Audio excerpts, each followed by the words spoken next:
There we go.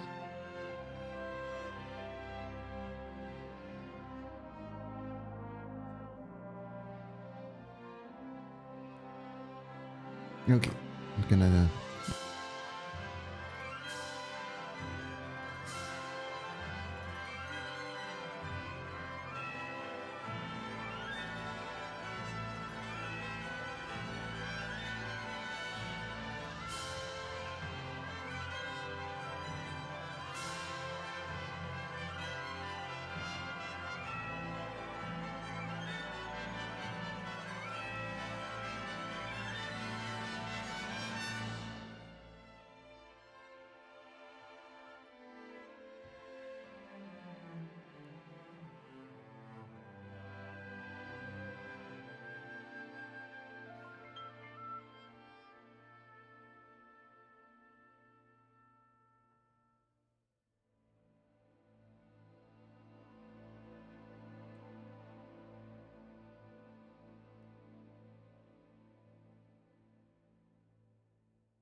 Me.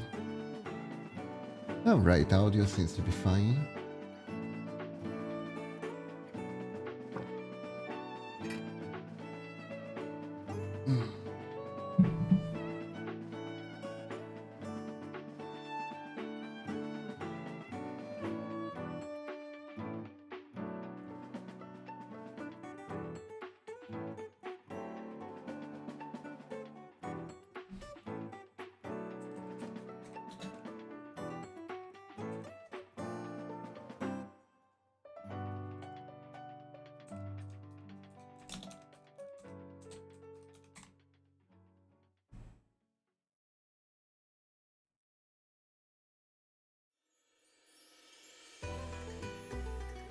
Go. Are we good? I think we're good. Hello everyone, how's everyone doing?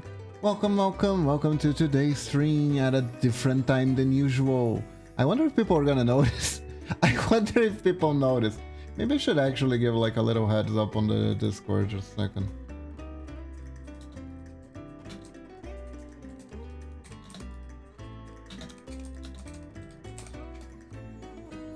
Okay.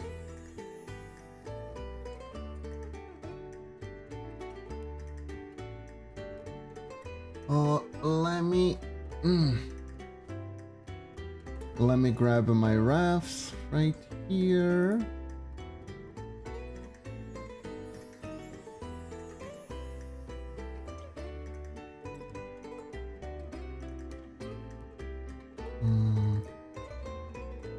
Finish.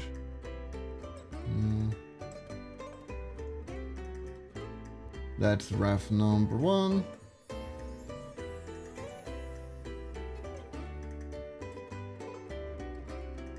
And that's raft number 2. There we go. Perfection.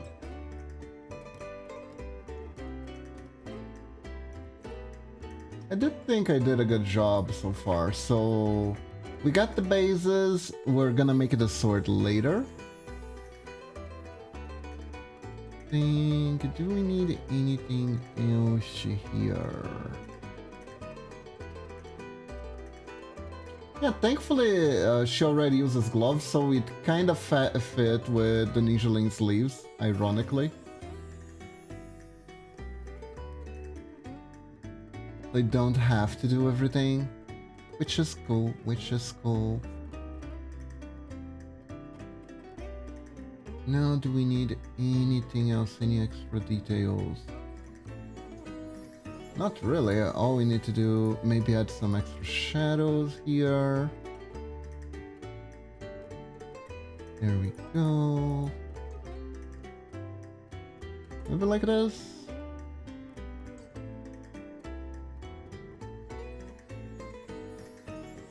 Yeah, I think we're good.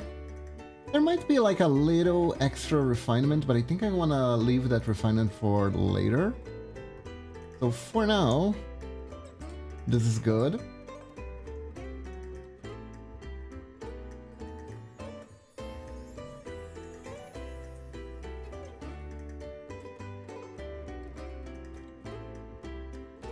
Right.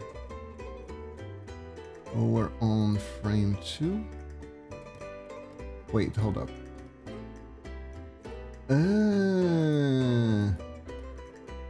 Okay, so maybe that's like a little bit too much.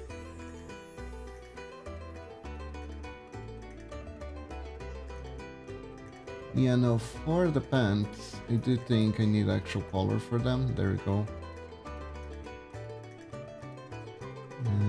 Yeah, no, this is color, this isn't transparent. Good. Actual fill color. Yeah. There we go. Okay, so basically this is the gear we're introducing to the Ninjaling.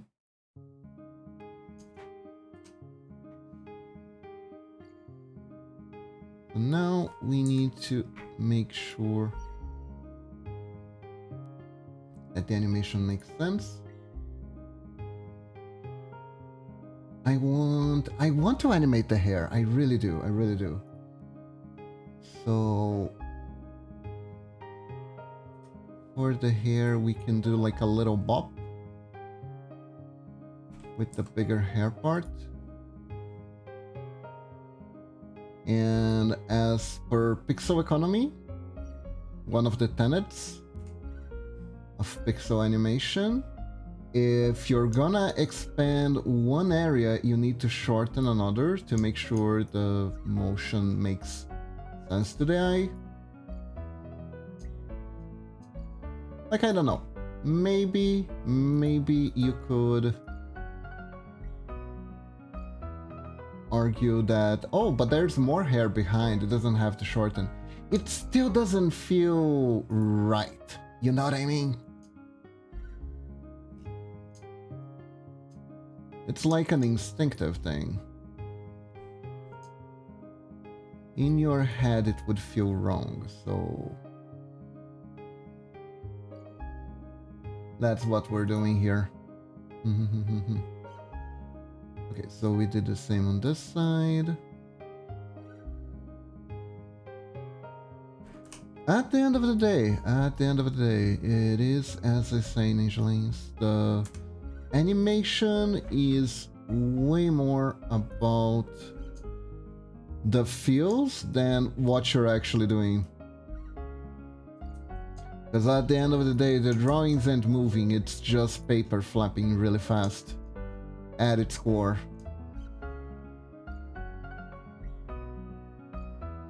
That is the core of animation.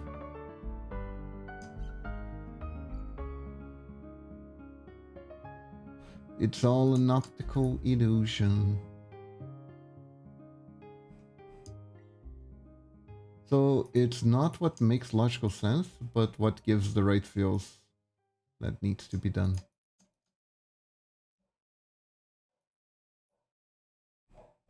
Here we go. Na, na, na, na. Na, na, na, na, na, na, na. Na, na, na, na, na, na, na. Na, na, na, na, na, na, na. We could, speaking of which, we could adjust the cape here. So it goes a little bit to the side.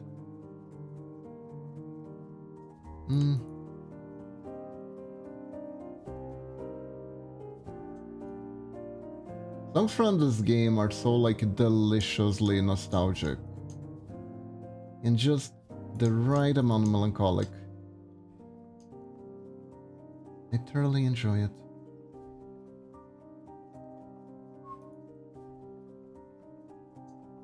Oh, oops. I thought this was transparent because it really, the color really looks transparent.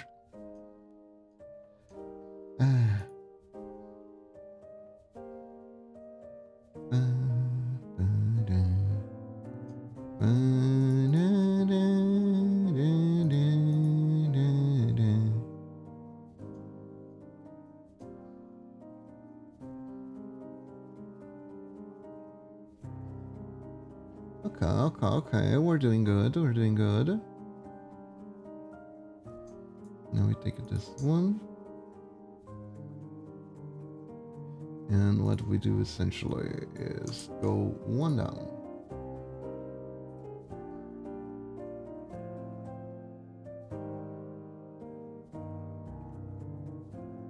But also squish a little bit. Do we? Hold on.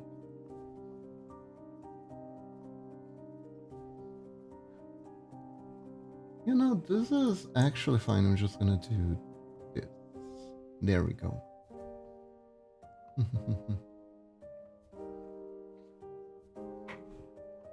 And we should animate the banks too, I think.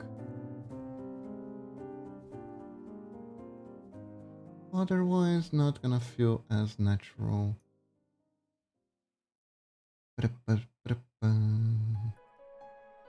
So, hope everyone's been doing good today. Yes.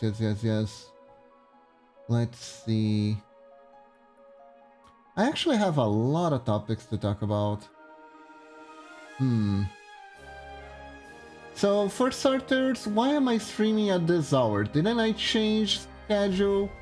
And that is true. I did. I did change my usual stream hours for Thursday. That is 100% true. But here's the thing. Today is actually a holiday. So I had... And because it's a holiday, I don't have art classes today. Not really, not actually. Now, I had two choices. I could take the day off, but because I already had to clear out the PC and did some maintenance stuff earlier, I was like, man, do I really want to take another day off pixel arting? I actually like doing this.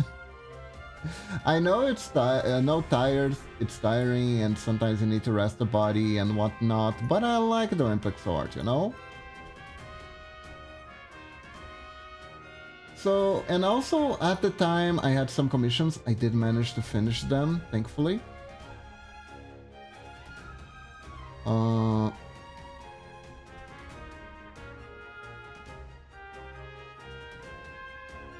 So, I managed to finish them, but at the time I had to do them while I was planning for our stream schedule today. So I was like, you know what? Let's do pixel art stream. Let's do pixel art stream on Thursday. Why not? Let's do the pixel art stream on Thursday.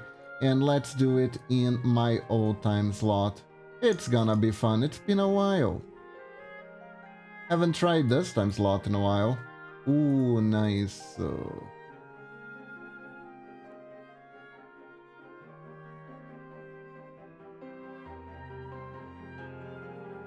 we actually shorten it a little bit? We can shorten it a little bit. So, yeah, ta-da! Here we are. here we are. Though I have a feeling that none of my regulars will show up today. Because they're used with the other time, I did post the schedule everywhere I could. But I guess I didn't talk about it. Should have talked about it on stream, actually.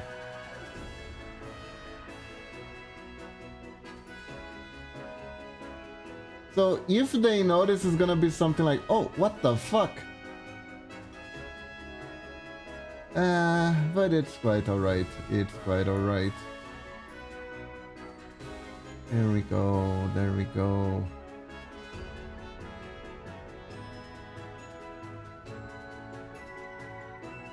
Here we are.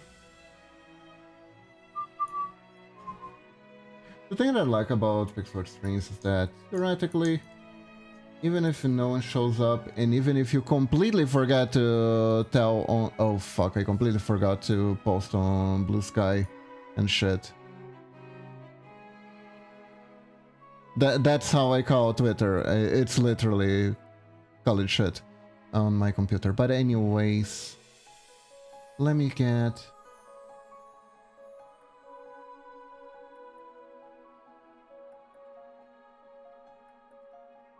Let me get my ad here real quick for...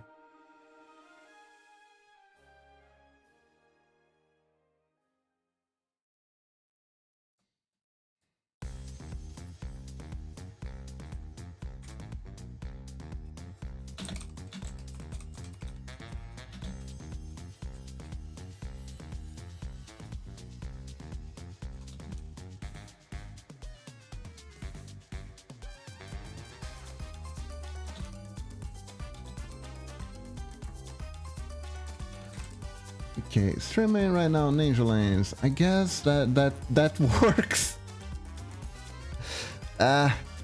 Crap. You know what's the worst part? You know what I did before stream started? I was just playing gacha. I was just playing gacha. That's so fun. I mean, it is fun. It is fun.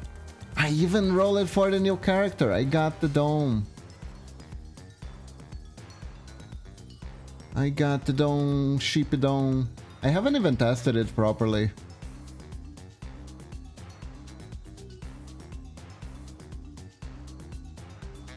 Okay, it's the most scuffed I'm live now post that has ever been thrown on this godforsaken earth. Let's go.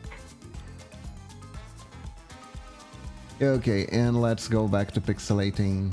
Let's go back to pixelating.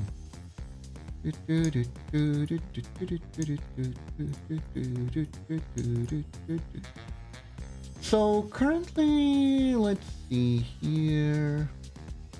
Perfect, perfect, perfect. And here's a similar situation to here.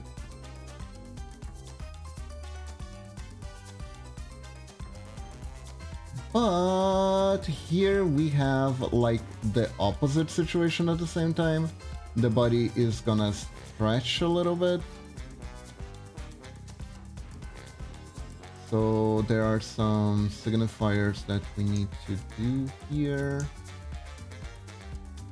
The good thing, the good news with the way I'm doing this is that thanks to the fact that the sleeves are matching sorta,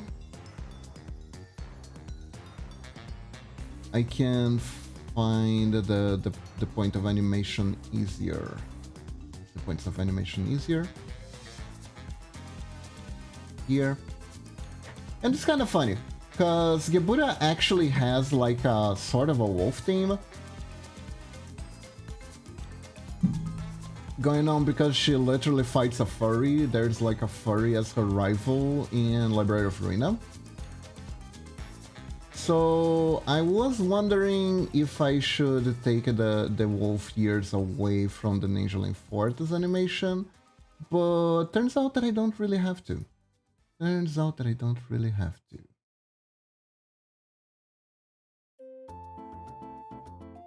Can do, if I do this. Nah.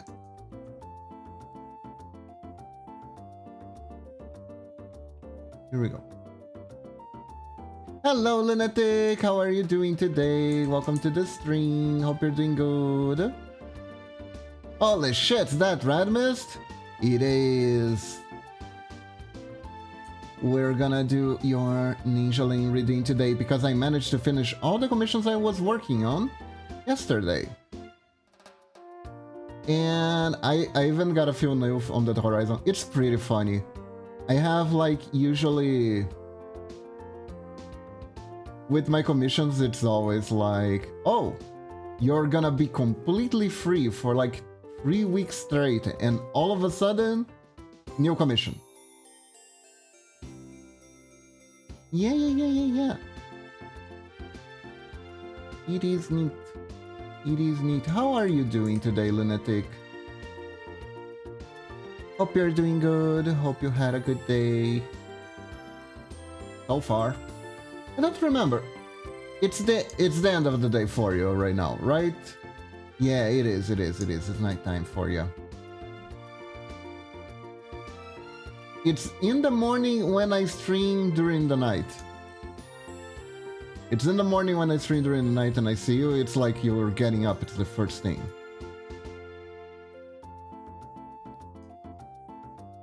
Yeah.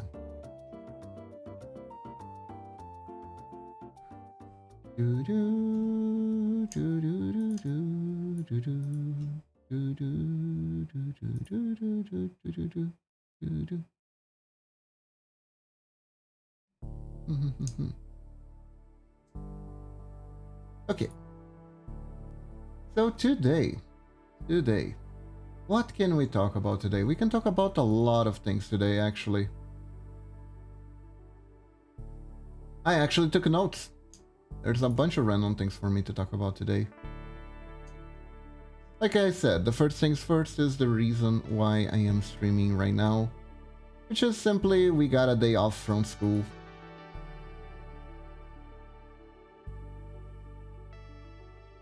Which is neat.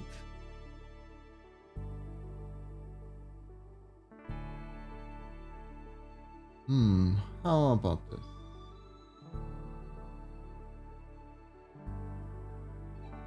Right.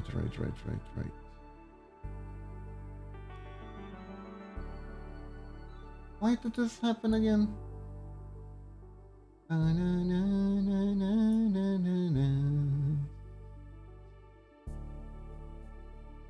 Why did this happen again?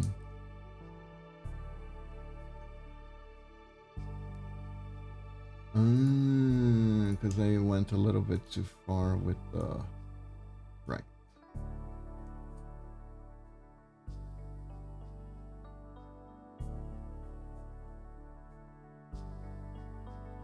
So we could close the jacket a little bit while it's stretching up. So we get that nice little extra effect. Get a neat little effect.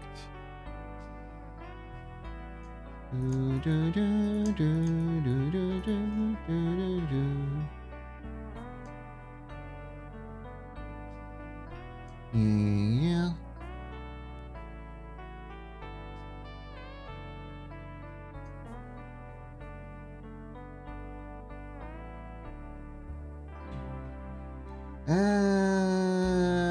Did that effect work though? That is the question. Let me try.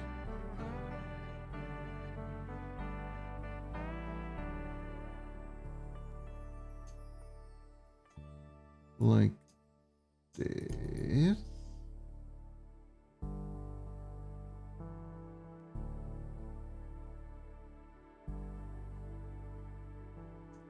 You know, don't really see that much benefit for the animation. I think like this fluid, it's more, flows a little bit better. Yeah, okay. There we go. So now we just cover the everything.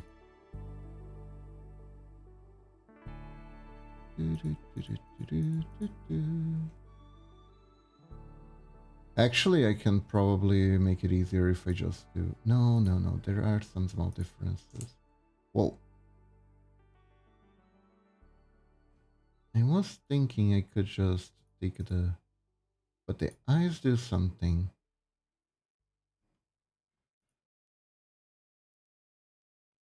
Here we go. But yeah. Let's see. I had so much to talk about today. I keep forgetting. I did take notes though. Oh yeah. So today I saw a cute little video. I have to remember to put it on the Discord server later. I saw a video about optimism and about not letting your phone make you feel like the world is empty. It was kinda neat. It's from the creator I never seen before. And like randomly it was offered me by the algorithm, which is ironic considering the topic of the video. But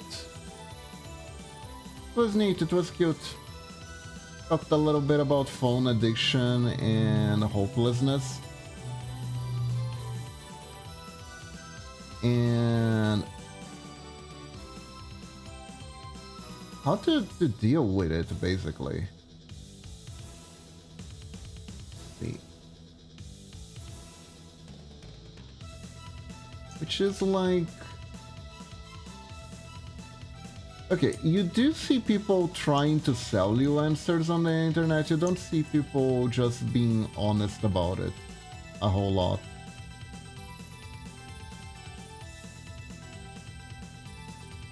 And it was pretty refreshing, gotta say.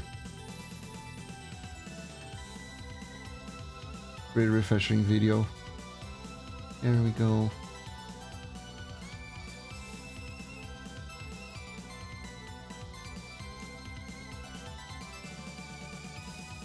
There we go. It said a few things that I know are true that made me resonate, like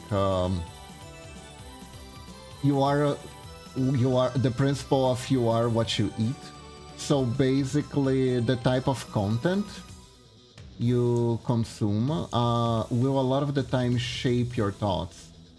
And this is like completely true. Like if you keep repeating certain thought patterns to yourself and stuff like that, you are gonna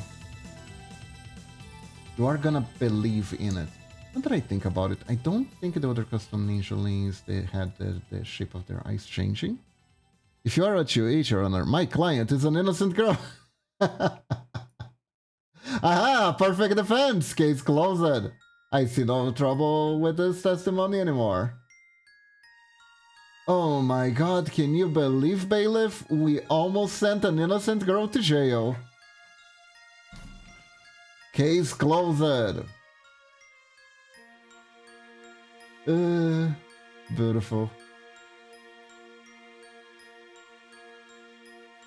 Truly, truly beautiful.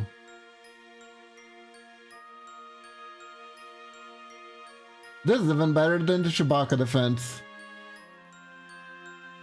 Oh god, the Chewbacca defense was so good though.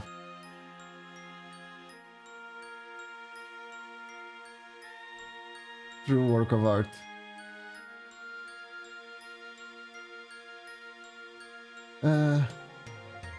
I don't remember exactly what the Chewbacca defense was. Oh yeah. It was about the weird contradiction from the fact that Chewbacca is from a planet, but when they get to the planet, there are no other Wookiees. There are Ewoks instead. So, by current media available, Chewbacca is technically just a ginormous... what was the name? A ginormous Ewok. Did you see that one? That one's from South Park, it's so good. It was very confusing. It wasn't confusing that Ewoks existed, it was confusing that there were no Wookiees.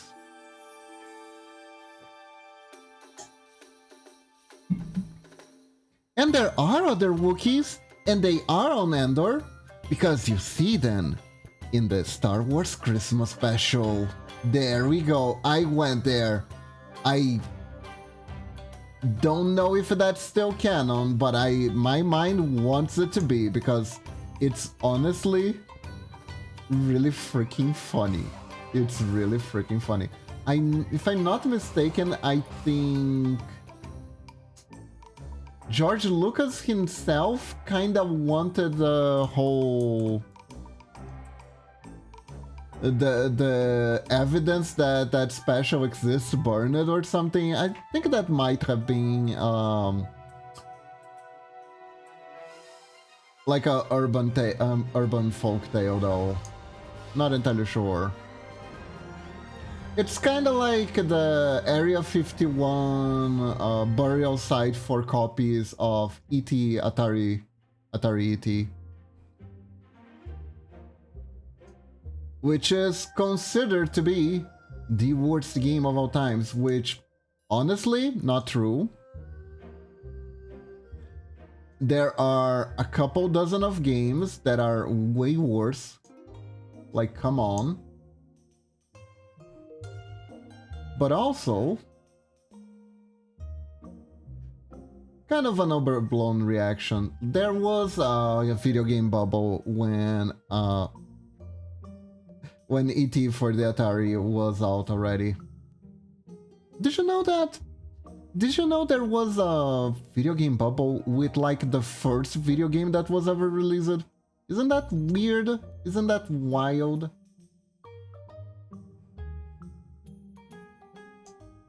The main problem with games for the Atari was that there was like no curation of who could release an Atari game.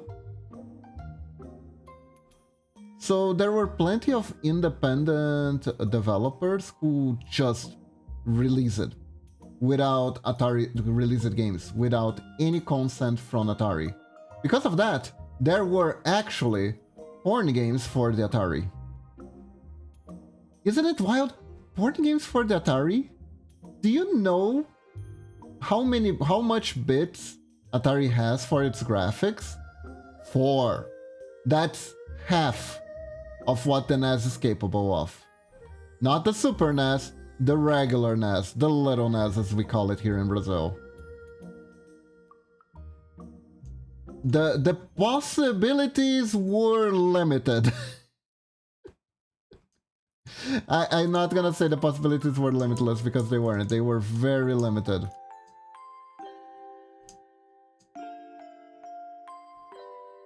It was very much the action of trying to make porn out of stick figures. There's a video game nerd episode that actually covers these. And it's so nothing on the screen that I don't think he ever got demonetized for that one. I don't think he ever got demonetized for that video.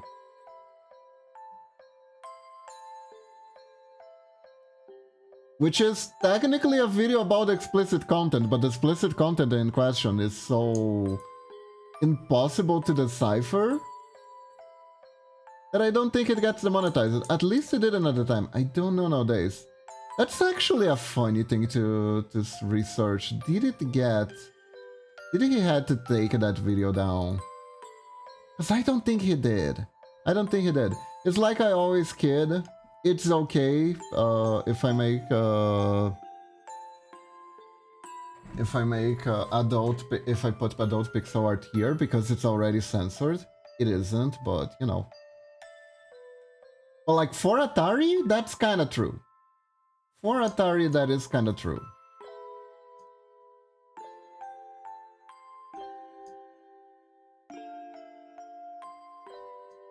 But boy, did people try. Boy, did people try.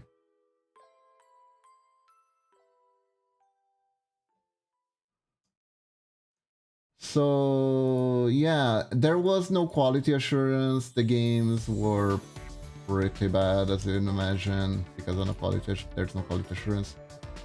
There are good Atari games. I remember I used to actually have some of them. There was like this PC collection. I used to own that PC collection, and they're fun games, but Atari games are very simple by nature. They're kind of like those old arcade games. Essentially, the way they use it to work is there was no story. There was no room to put a story in an Atari cartridge. So instead what you had was the old arcade mindset of getting a high score. The whole point of the game was the achievement of getting the high score. So everything that was made in the game for the game serve the purpose of getting a score.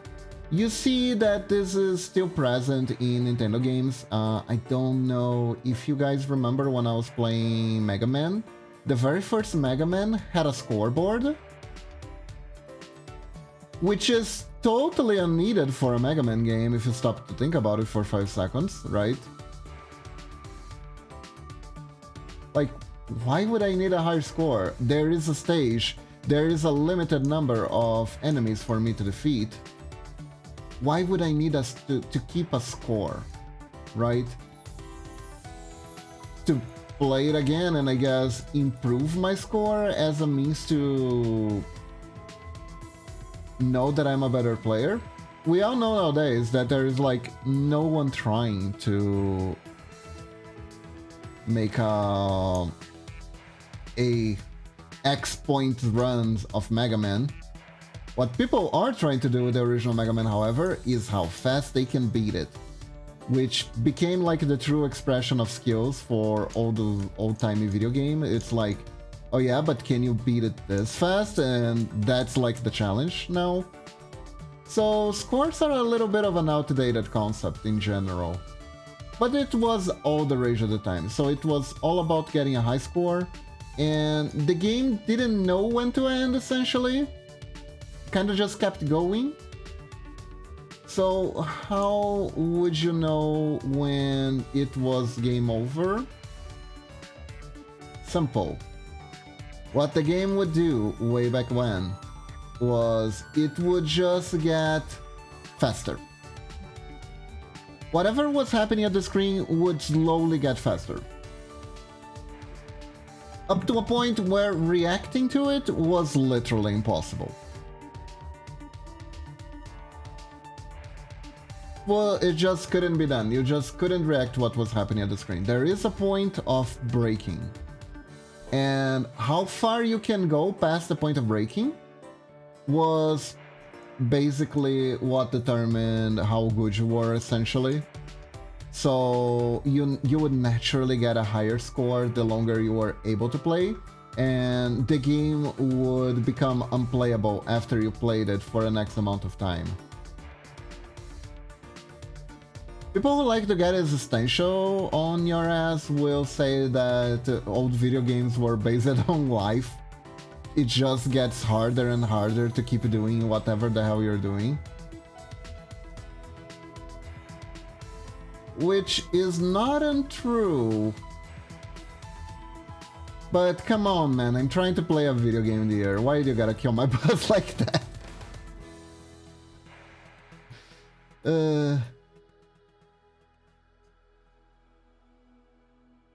Anyways. So yeah, it was just score system, and there was no quality assurance. They were like nice time wasters. You wouldn't like spend an entire day playing them. You would like play like 1 or 2 hours at most, because probably at that time, because of the tube TV and the absolutely absurdly oversaturated color palette on the black background with the white flashing would have caused your eyes to be completely teared up after like 1 hour of playing. And that issue didn't went away from Atari. Like a lot of old school video games, I remember, God, they made your eyes tear up so much. They would make your eyes tear up so much.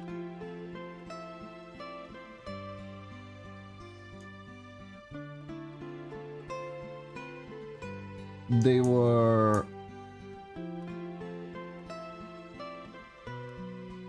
a killer for the eyes, they really were.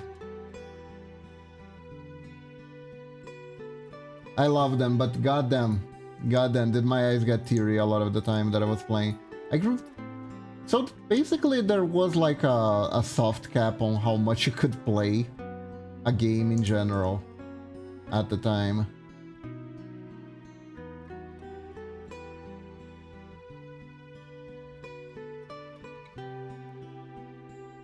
If I spend an entire afternoon playing video games, I got like physically punished for it. As in my body, there would be consequences that my body would inflict upon me. Teary-eyed, sometimes a little bit of dizziness, stuff like that. Wasn't that uncommon, just because of the color and the flashing colors and stuff like that. Like the remakes nowadays, because it's like the monitor technology got better, everything got better. You don't get that anymore. Which, mind you, is bliss. Don't get me wrong.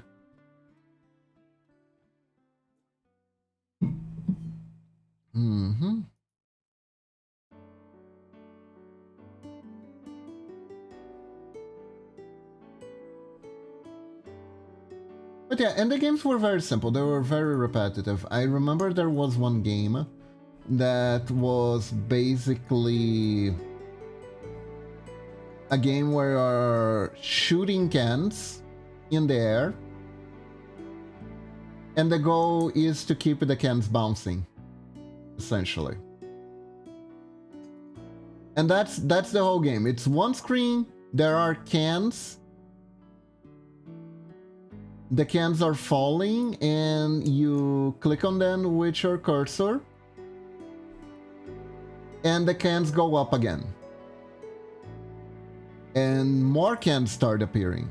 And the more you click, the more points you get. But then even more cans start appearing and they start falling faster and faster and faster until you're overwhelmed.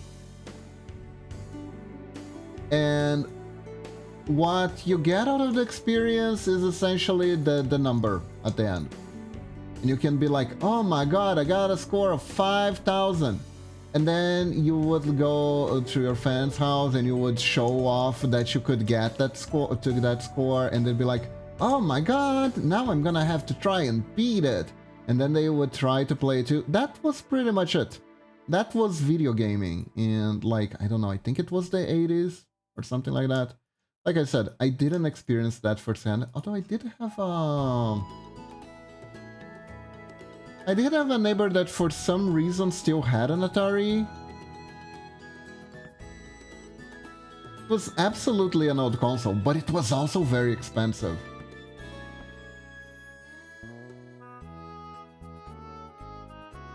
I don't remember exactly, but I think an Atari was actually sold for something around $500 or something like that.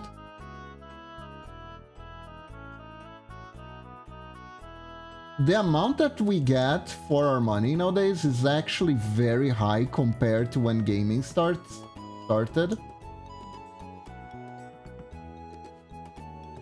Which I guess is why gaming companies keep trying to raise the prices of games, because they're like, oh, you see back there, we were making so much more with like one guy in a basement programming cans to bounce over around the place. Why can't we go back to that? Why can't we just have more money for less effort? And then necessarily standards have changed, so sucks to be you, I guess.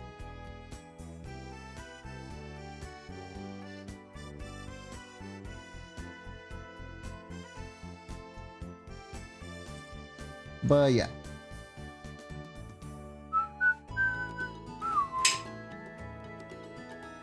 Na, na, na, na, na. Na, na, na, na, na, na. Na, na, na, na, na, na, na. I think one of the most intricate Atari games that I ever got the honor of experiencing was this one that was very impossible, which was one with like a little teddy bear.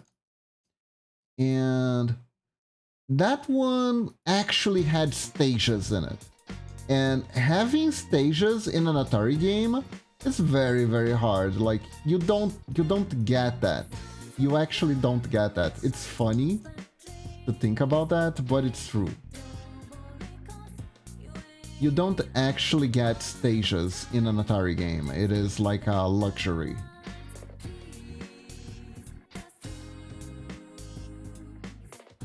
And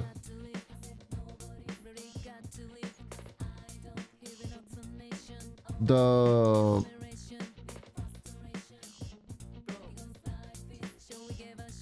and I'm trying to remember now what was it about. It was like a little bear, and I think it had like a very basic plot, like the little bear wants to get home, but there's stuff in the way of the little bear. Help the little bear. Something like that, I think. And each stage had like a different trial, so to speak, to get the little bear home. I remember like the one stage that everyone got stuck. Hey Mamachi, how are you doing? Because I would sit down to play this with my neighbors. Everyone was trying to beat the goddamn game. Ooh, nice.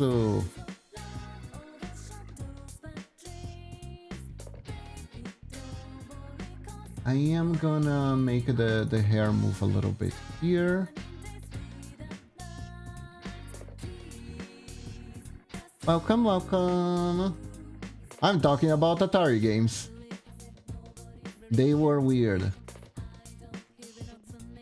So the one stage that everyone got stuck in the little bear game was this maze where there was nothing.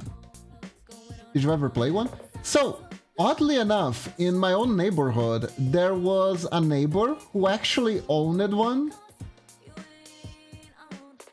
And I remember being fascinated by it because it was a different type of game entirely from what I had. It didn't even occur to me that because it was older, it was worse than what I had. And it really isn't like worse or better. Well, graphic-wise it was terrible, but you know. The games had a complete different vibe. The games just had a complete different vibe. I also had two... Actually, now that I think about it, I actually had two collections of Atari games. The first collection of Atari games was actually released for the Mega Drive. And it had a few of them there. There was this one called Joust, where you were a knight and you were riding flying ostriches.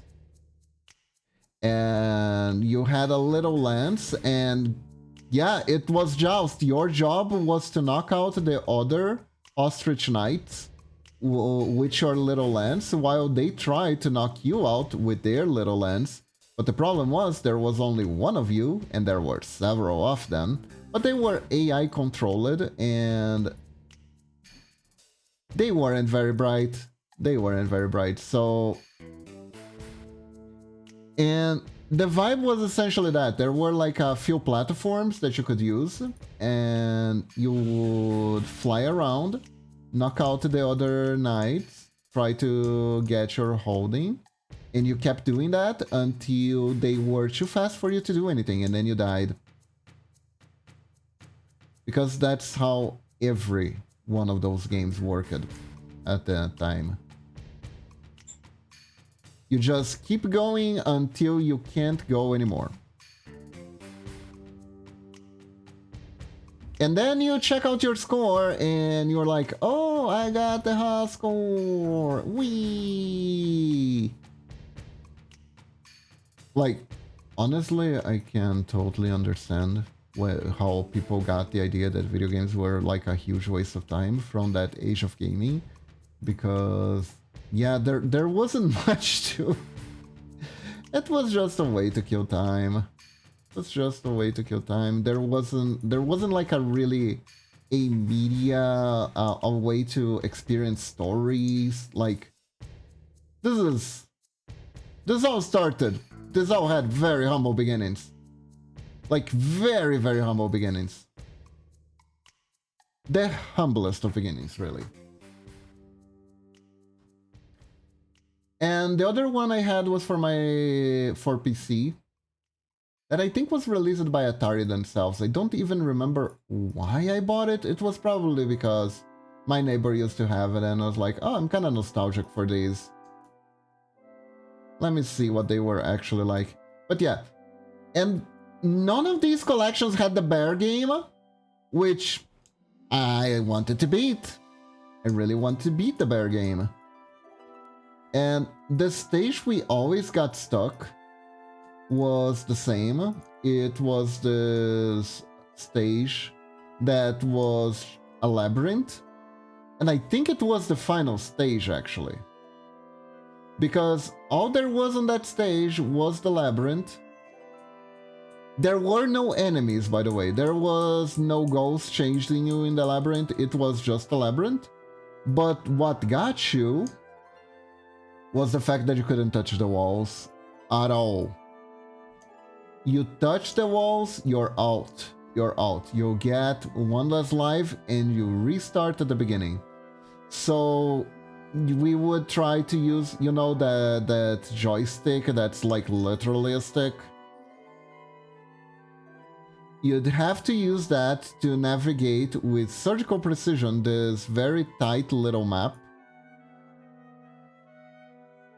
And that was the whole game. And that was the end of the game. And we could never beat it. We could never beat it.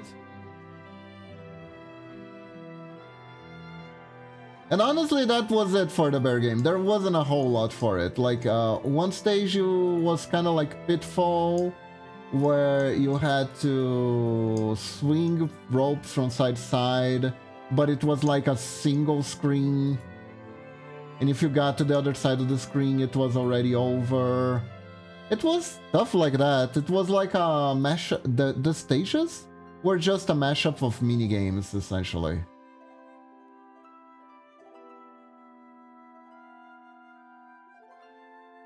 And for what it was, for the console it was, I guess it stood out to me.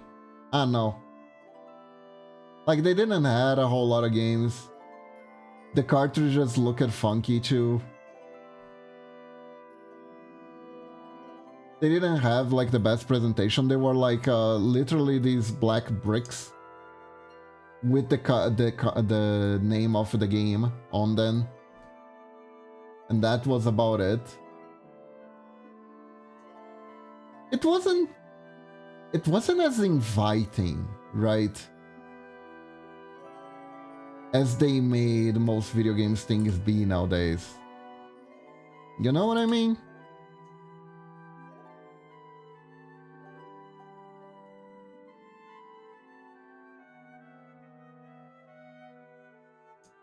It was very cold,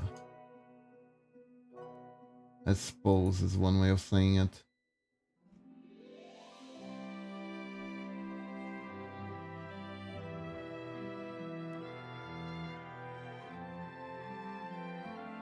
But yeah.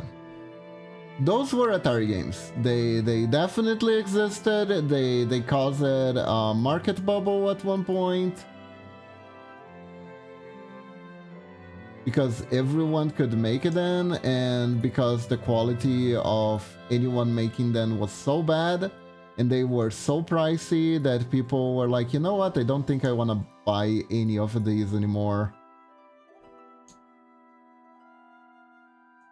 I bought ET and it was terrible. I don't want to buy video games anymore. And supposedly this is why there is a burial ground for old ET cartridges. Which honestly, a little bit of an overreaction there, everyone. It's just a crappy game. It's not the bane of existence of mankind. Not necessarily that bad. It's not good, but it's not that bad. The game loop was just very frustrating.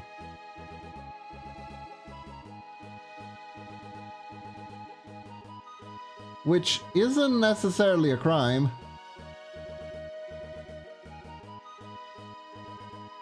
It just is what it is.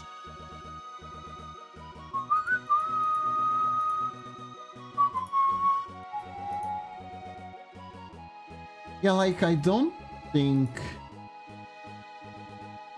it would be easy to string an Atari game. You know what I mean? They're very short. They are meant to be like these very short experiences.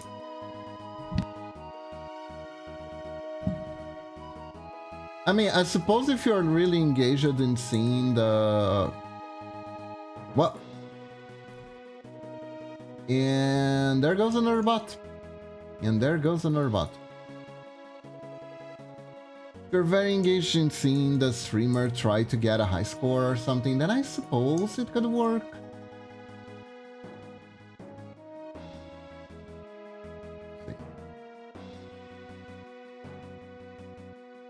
There we go, that's cute.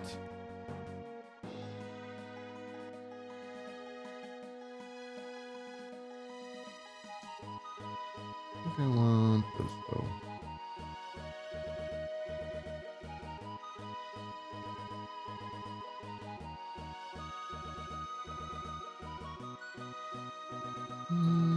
Na na na na na na na na na na.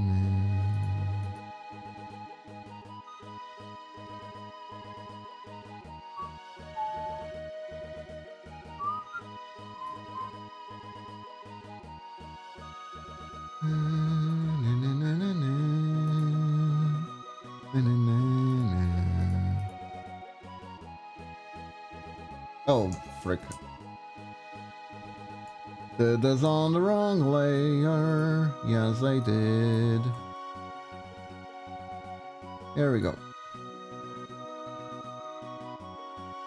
Now, personally, especially after I started the journey of playing the old Mega Man games ever since that on my birthday, I'm like, man, I really need to replay more old games.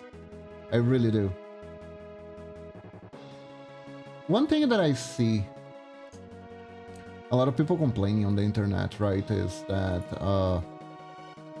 don't know why games stop it. Games used to be fun, they're not fun anymore, stuff like that, right? And at the same time, these people would be asking for like desperately looking for like the new releases and stuff like that, and it's like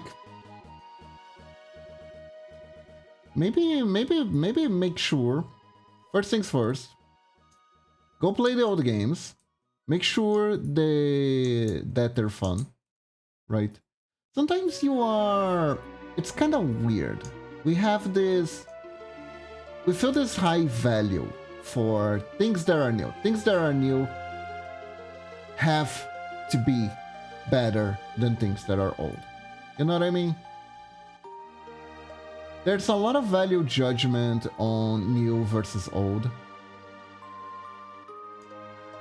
where new is supposed to be king. You should be playing what is new. Why aren't you playing what's new? Why are you still attached to this old game or something like that, right? And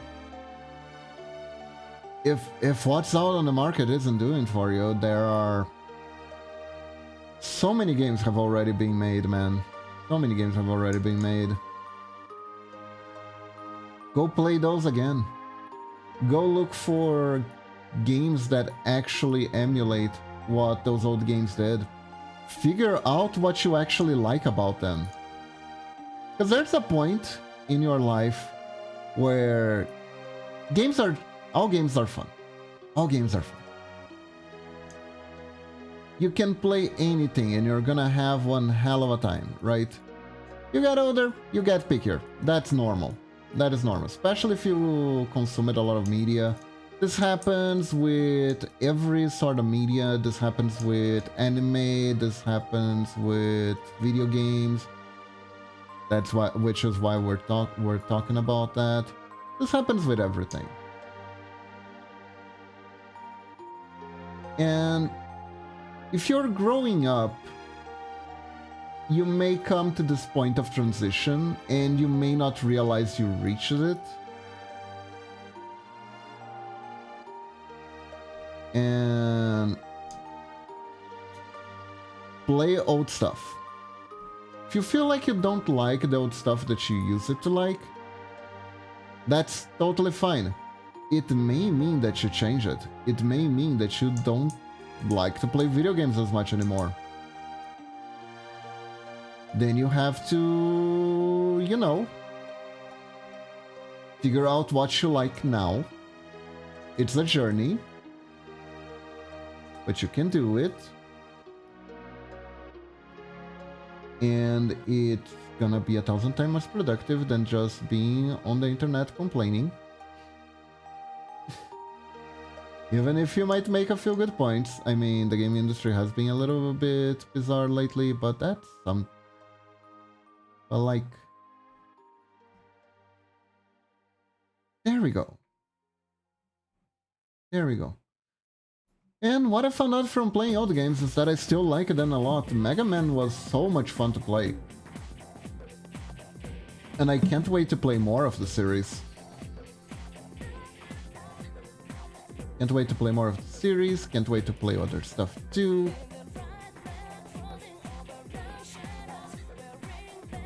I love streaming. Love streaming for you guys. I love sharing stuff that I like with people. Streaming lets me do that. And it also lets me discover things that I didn't know I liked. I'll be real with you, Lunatic, for all intents and purposes, I wasn't sure how much I was going to like Darkwoods. I wasn't sure how much I was going to like Darkwoods, because it relies a lot on certain things that I don't necessarily like in video games, like a crafting system, stuff like that. But one, the crafting system wasn't bad for me, which was very helpful. And two, it was a really interesting experience. It was really interesting. The game made me second guess a lot of stuff. I wasn't sure what was going to happen. I got a little bit too panicky. I learned something a little about myself playing that game. I learned that I can get a little bit too panicky if I'm not like... I'm into an unfamiliar environment. And I also learned how to get over it. Because I don't know if you... I think if you look at the VOD, I'm not entirely sure. But I think if you look at the VOD, you're gonna see me being very like panicky and unsure of what to do, very hesitant in the first... during my first and second stream, because I was worried about playing the game too wrong, getting like a bad ending, stuff like that, right? And trying to guess what would cause the bad ending, and oh my god, I'm gonna run out of resources, I'm not gonna run out of resources. There was like a bunch of stuff that I was being like really finicky about, really. And what I noticed, what I realized was that this happens from time to time, by the way, and this is by no means like the end of this arc of personal growth or anything like that. But every so often, I will get lost in the sauce. And I will be a little bit too worried with the end result of me playing a game versus the experience of playing the game, right? So something like, oh my god, have I been stuck here for too long? Am I boring people right now? That kind of stuff a little bit, right? It gets in your head sometimes.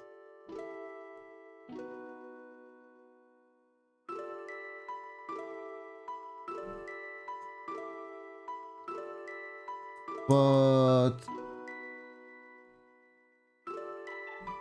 then if you shake yourself out of it, you realize that like the most important thing at the end of the day is enjoying the process. Don't worry about ending the game, worry about playing the game, you know, that kind of stuff.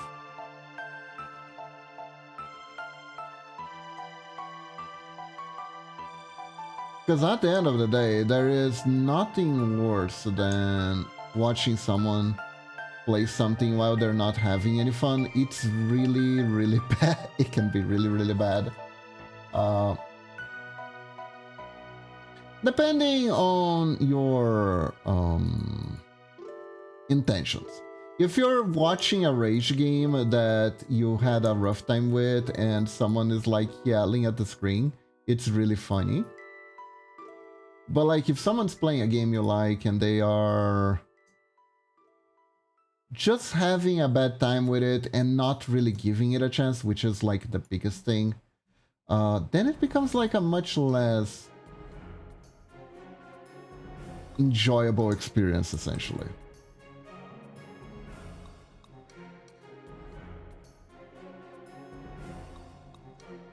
So I had to remind myself that I started to get more cozy with the game, and then I started really enjoying it.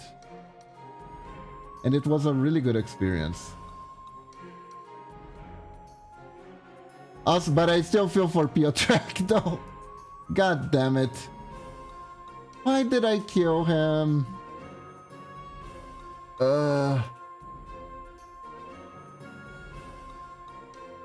I didn't mean it, Piotrek. I kind of wanted to see what you had to say.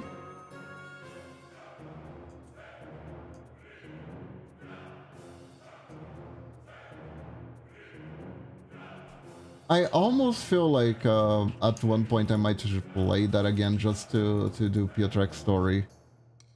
Piotrek just is no. No. I didn't mean it. I really didn't. I thought it was a random mob.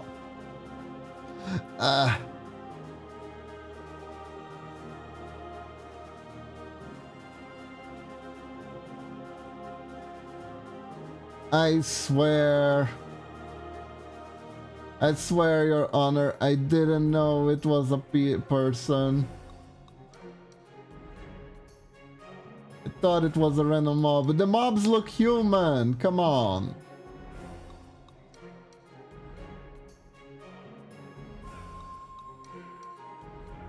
Which was like a,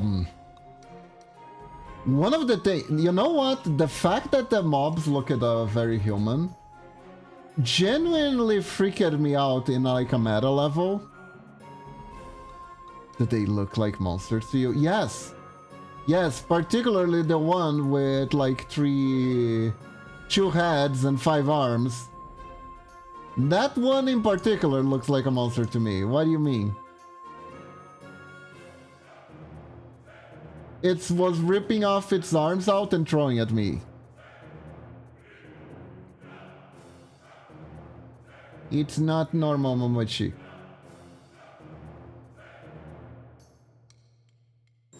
Maybe Gardenia is like that, honestly, could be.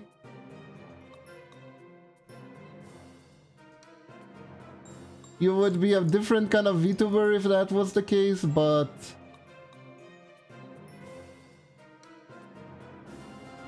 It was a giant tree, you know. It was a giant tree.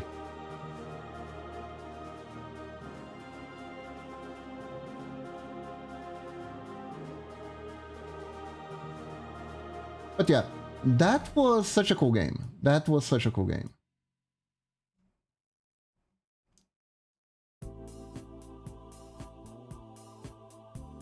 Man, and the fact that right at the end, it tries to lure you into a false sense of security. That's so me.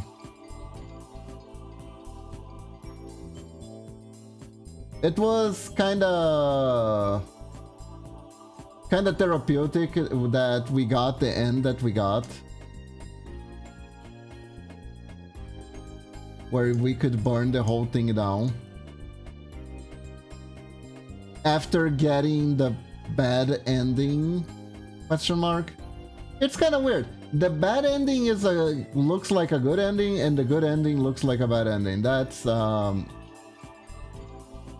mindfuck of the game. That was another mindfuck of the game. That game was really good with the mindfucks though. Gotta say. Those were some good Silent Hill 2 mindfucks kind of situation. And that actually reminds me, I think it was Downpour.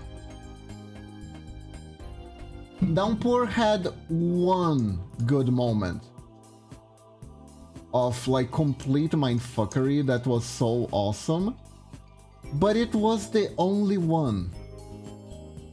It was the only one, and it was a kind of a shame, because if the whole game was like that, it could have been like mind-blowingly good. It would have been mind-blowingly good. It was pretty early on too. I am 95% sure that that moment was there because they put it on the demo. Now I don't want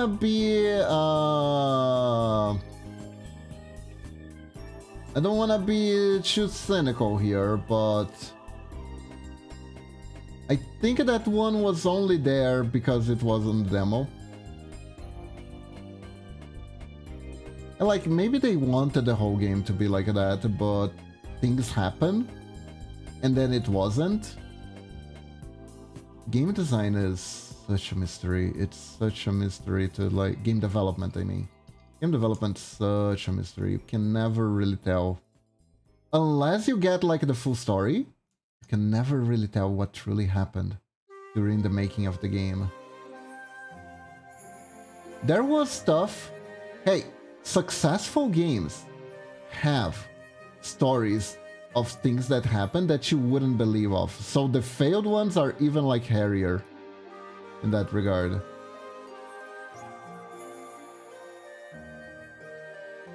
Like, for instance, the fact that Final Fantasy VII, each like separate part of the game was written by a different thing, and they didn't have like a whole script already ready.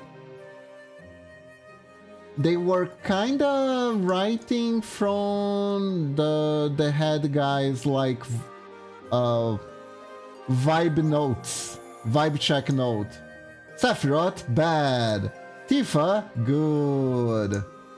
So you kind of like had a vibe checklist of all the characters and more or less what they were like, so you could make up the scenarios on your own without really necessarily knowing at which point of the story they were in. You kind of like just had a checklist of things that the characters know, things that you can refer to from the story without you like having the full story.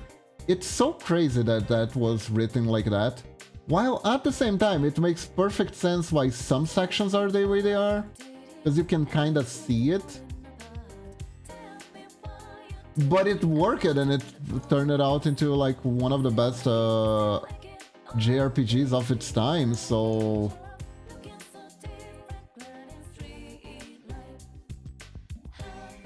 It's just amazing. It's just amazing. But yeah, which game I was talking about again? Weird. Ah, well.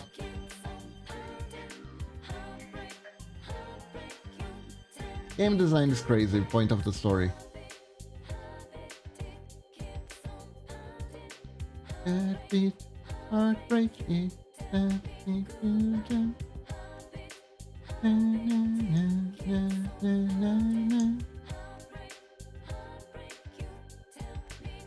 But yeah,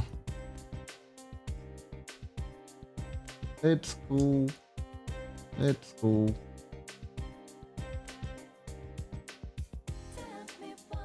Let's see.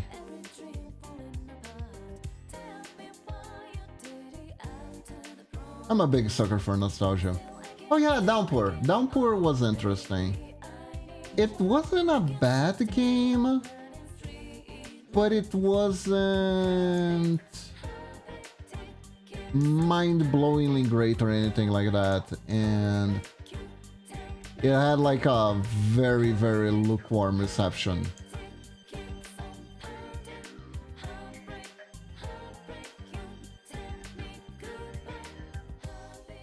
It did the thing where it was trying to recapture the magic of the original, and by the original I mean 2, because everyone only thinks of 2.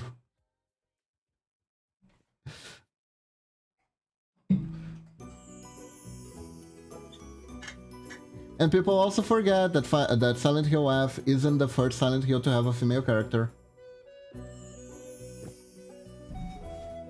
And that Silent Hill 1 and 3 were completely separate, vibe and story-wise, from Silent Hill 2. And you know what people really don't remember about Silent Hill? People don't remember that there was a PSP game. Where you were a trucker. And you get stuck in Silent Hill for helping a child escape a burning building. Or because you actually failed all along, or you didn't. Ooh. Actually, I don't remember anything about the truck driver. What was the story of that truck driver? Let me think. Oh, actually, you know what happened with the truck driver? He was literally just some rando that was in the wrong place at the wrong time. And the whole point of that game is to be a prequel to Silent Hill 1. So you can be like, oh, so this is how that one thing I didn't ask for, I never asked about, happened. Wow. It was that kind of prequel. Like, if I recall correctly, and I could be wrong here, and if there are any big fans of this game in the audience, please correct me. He was right because he had a truck full of gasoline to deliver to a house with a demonic pentagram on the floor. Exactly!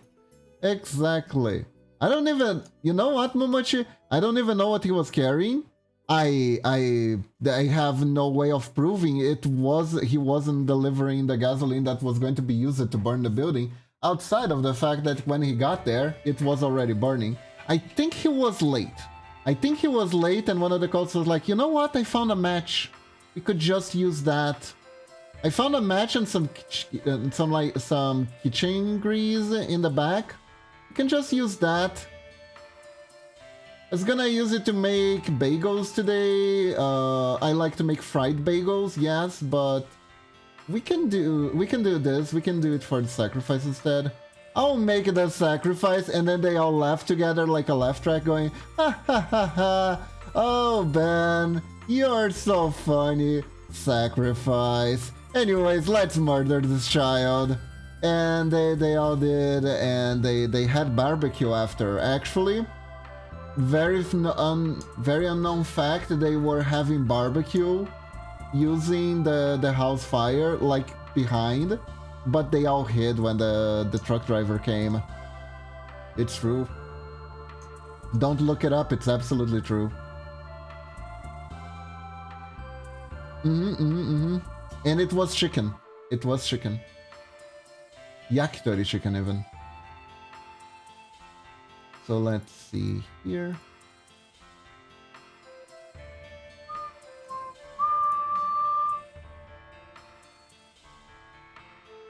But yeah.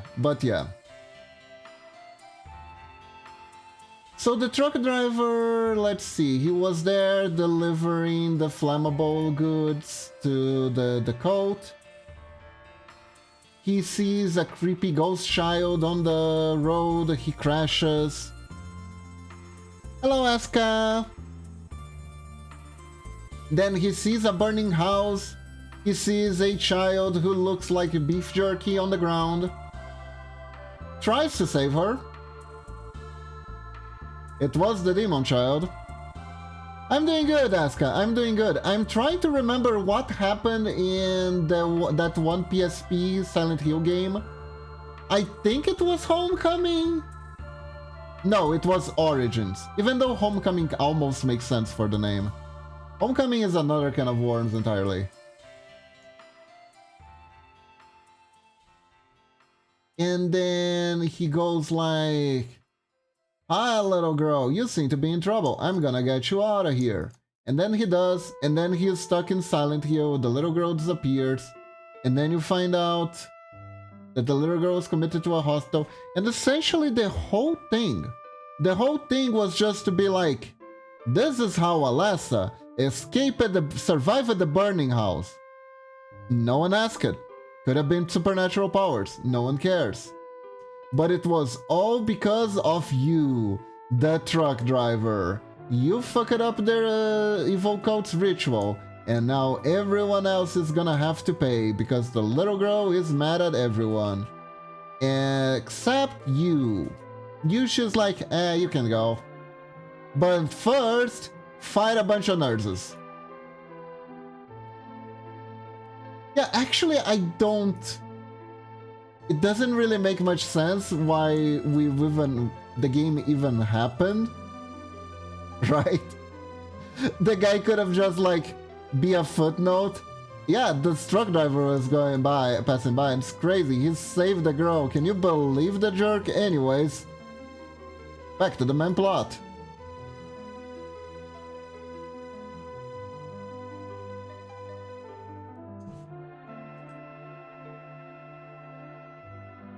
What a jerk, stopping our very nice cult from birthing our god that has a bunch of horns and shoot lightning at people.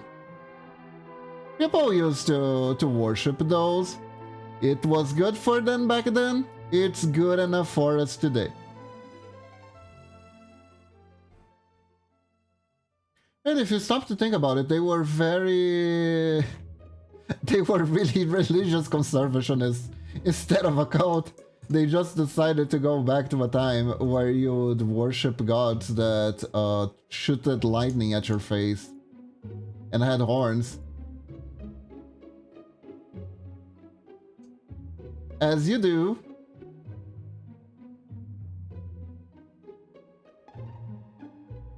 As you do. Thank you for the pet, lunatic.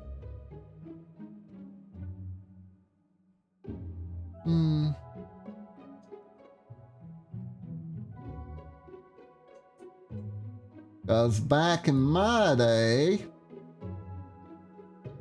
we fear God because God would eat little children.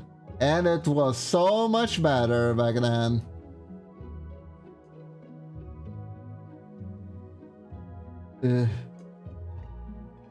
Anywho.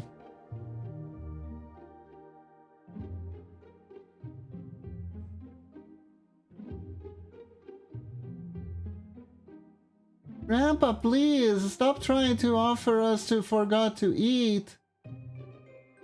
Back in my day, this was how we did things. Okay. Do do do do do do do do do do do do do do do do do do.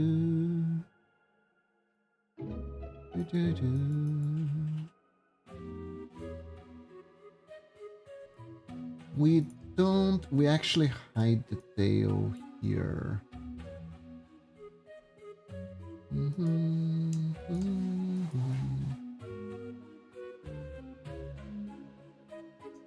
Wait. Okay.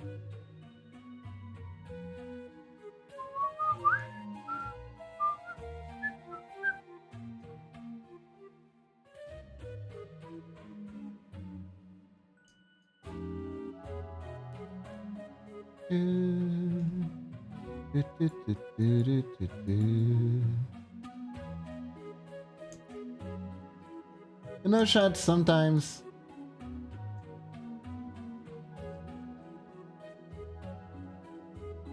I love being able to do commissions and stuff like that, but sometimes you gotta warn people if they are going over the budget, even if it's something you would like to try.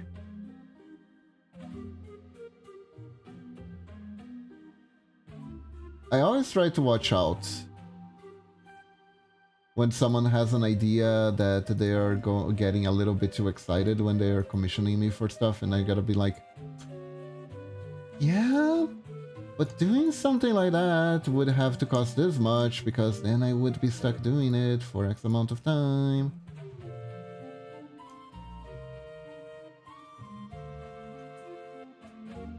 Now, where does this go? Is this my pen? I think, yeah, this is my pen. There we go.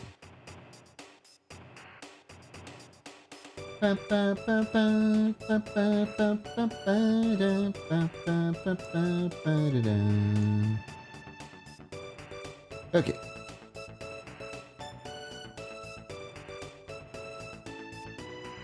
There we go.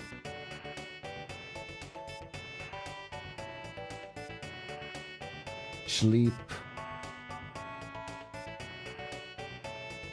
Sleeping is very similar to sitting down, but also very different. So this is where this ninjaling is interesting. It's gonna be a little bit harder to do than the others, this particular part, because of the back hair.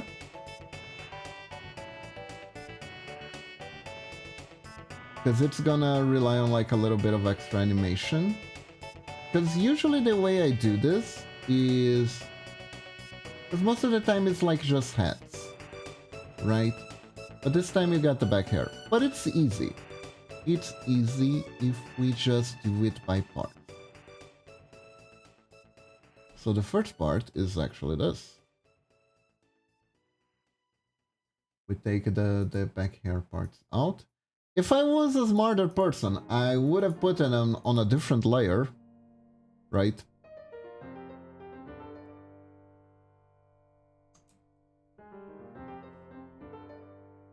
Than the rest of all this. Or at least a more organized person. Not necessarily smarter, but definitely more organized.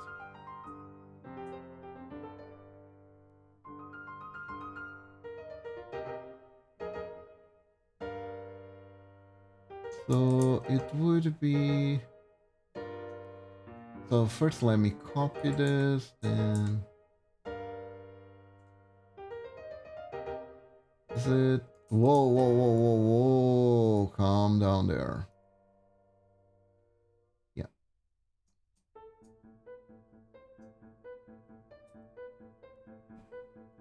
No, I don't The selection tool got a little bit bugged. Okay. Let's redo the selecting then.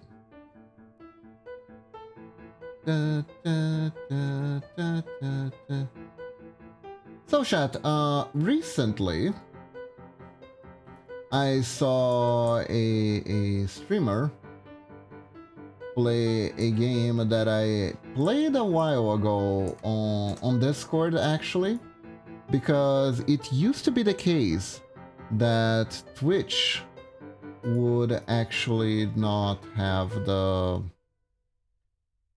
that game banned actually. And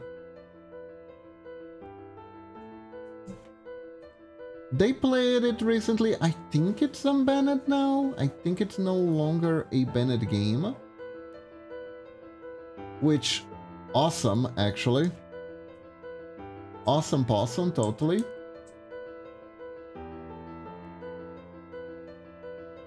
And I am actually considering playing it on stream because of it.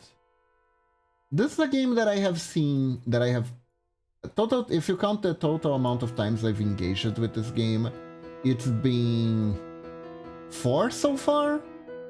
Because I watched someone played it. I was utterly fascinated by it in a sense of like, oh my god, I can't believe this game is a thing that exists.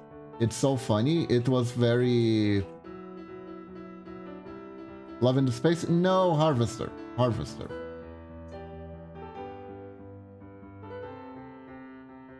What happened here? Oh, well, it's the same thing at the end of the day. Here we go.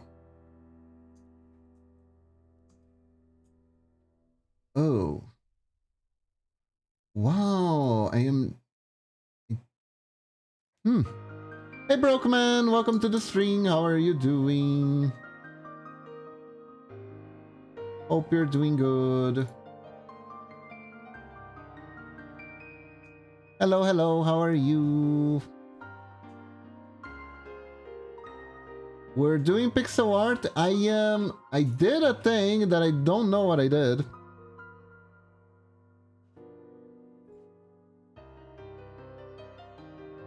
And now I'm trying to figure out what I did.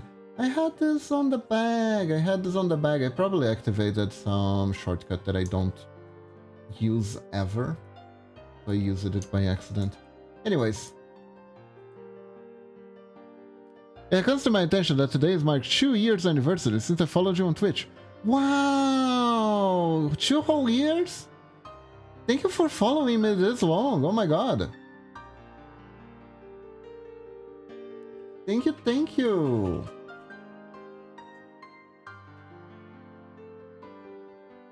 And congratulations for me, I guess. It is good to have you here. Thank you very much. I really appreciate it.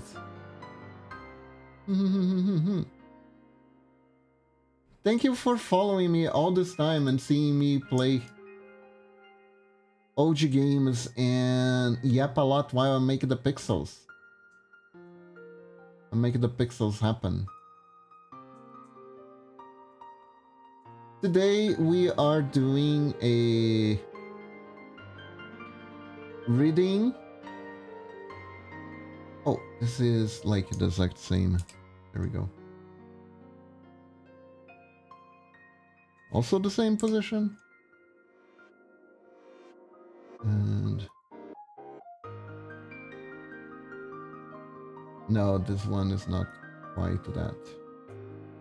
But it is closer.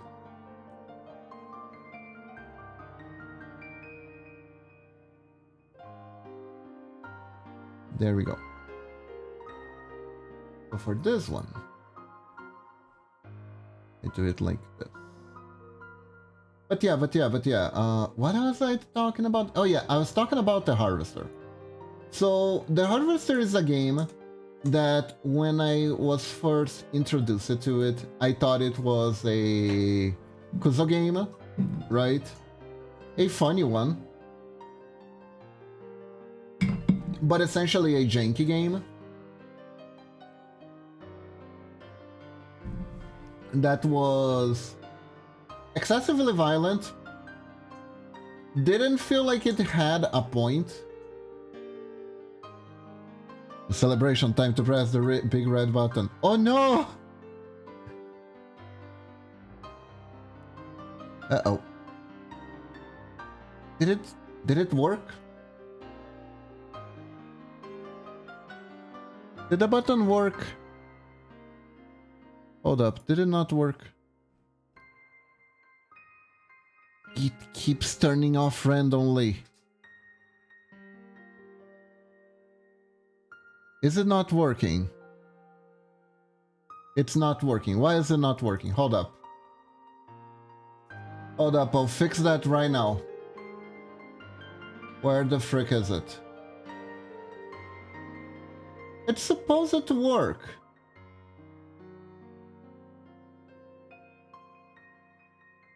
It's supposed to work. It says here that it's working.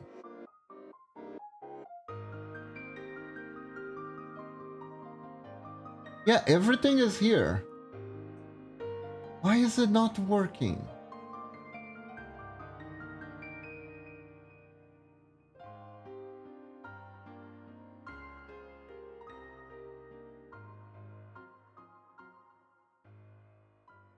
That is... Oh, it's bugged. Hold up. Why? It's supposed to be these two. Wait. Wait. Hold up.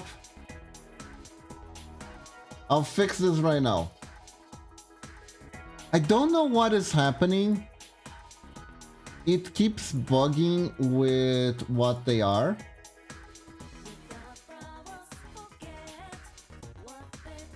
Let me try. The thing is, I tested this 5 times and it was working just fine, and then I start the string and it stops working.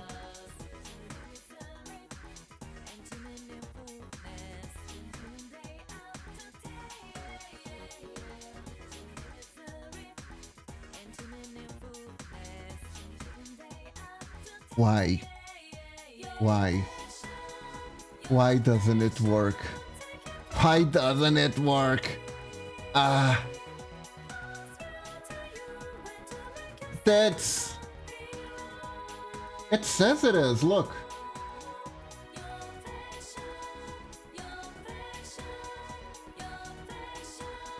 See, it's connected to Twitch.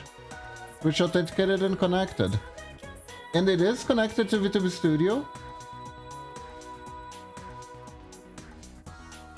Both of them are fine. My tits are lazy today. You know what? That's probably it.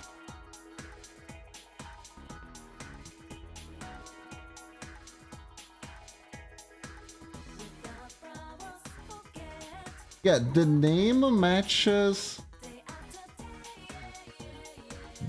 the launch title. Everything is matching. Apparently, my 2-year follow thing for Momochi happened back in June. Everything is supposed to be working, I don't understand.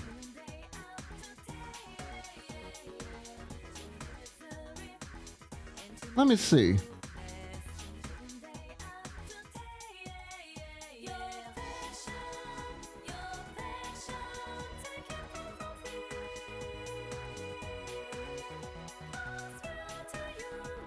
Hey Red, welcome to the stream. My tits aren't working today. The tits decided to simply not work. God damn it.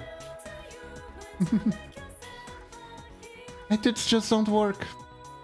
I don't know what to do. They're not working.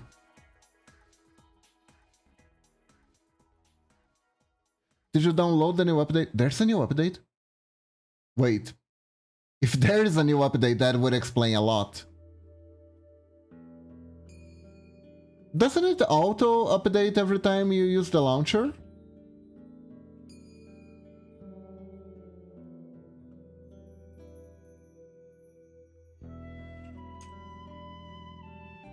Back to the drawing board. Then I guess I don't have it.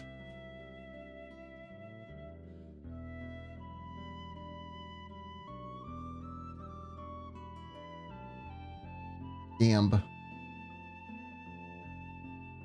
Then I don't have it.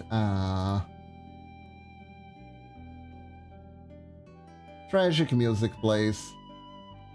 Do do do do do do do do do do do. God, I love the vibe of my pixel art string. Like, what? 2 days ago, I was making a cute lady with huge bazonkas bouncing, and now we're doing cute little things sleeping.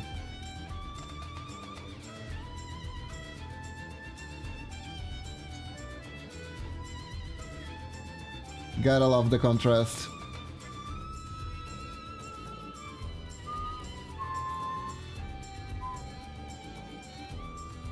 Na, na, na, na, na, na, na, na, na, na, na.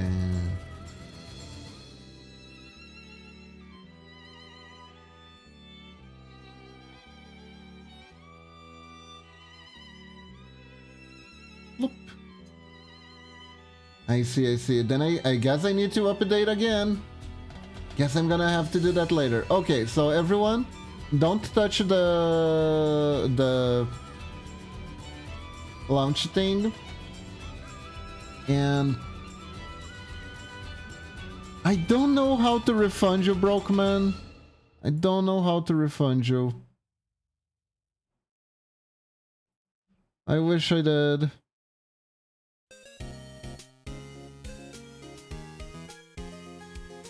So here you go. On the house. Fuck you, Kiva.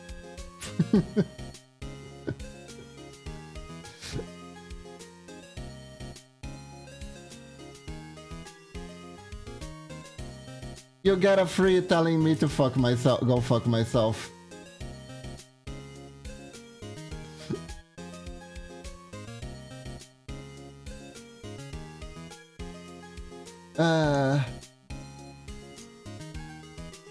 Sage. I really need to learn that one of these days, cause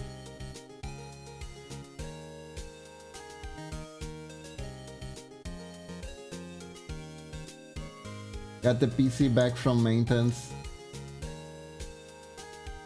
Got all my OBS and etc. configurations all destroyed in the process. It's fine.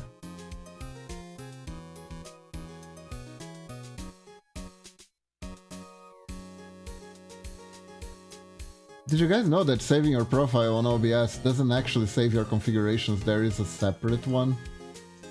I didn't.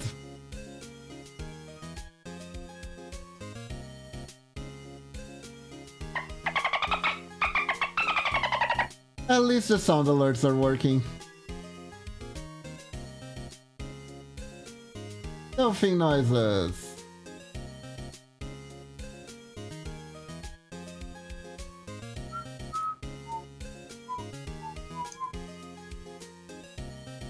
Do, do, do, do, do, do.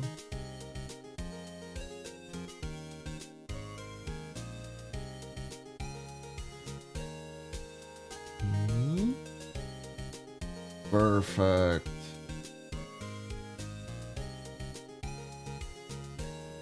Here we go. Saw a video today, chat, that said that being optimistic is actually very anti-establishment. It's punk, really.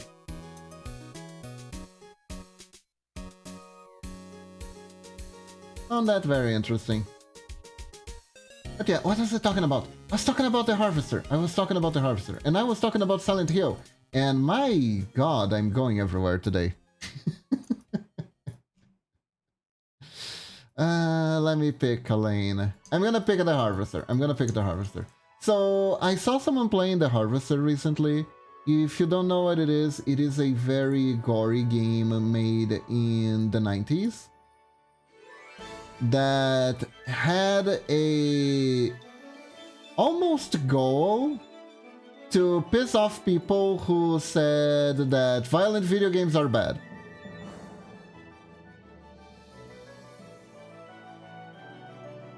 The person who made that game really disliked those arguments against violence in video games, and made it like their almost life goal. I want to say, don't gonna say life goal, but it was definitely their project goal when making the game, to try to argue against that by taking the idea that video games are turning people violent and exploring the idea to the fullest, essentially. It's honestly, at first, I thought the game was very janky because of the weird graphics and weird music and just weird vibes in general. But the more that there's something about that game that I keep coming back to, right? It keeps calling me back in his weird, misshapen game. Kinda keeps calling me back. And every time I come back, I keep noticing something new about the game. To the point where I almost convinced that that game is actually very, very artsy. At first I thought it was very what's the name of that word? The bad word for it? Pretentious? At first I thought it was just very pretentious. But the more I keep coming back to it, the more stuff I find hidden in it. So I don't think it's just pretentious anymore. I think it's pretentious with a point. And I think it has the right to call itself art. Hey Medina, welcome back. How are you doing? How are you today? Hope you're doing good.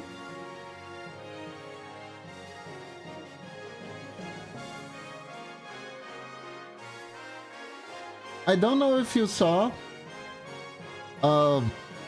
if you like are really curious about the game publisher that made the game that I played last time on Sunday. There is a playlist of like, I don't know, I think 12 hours total of all the games that I played before from them.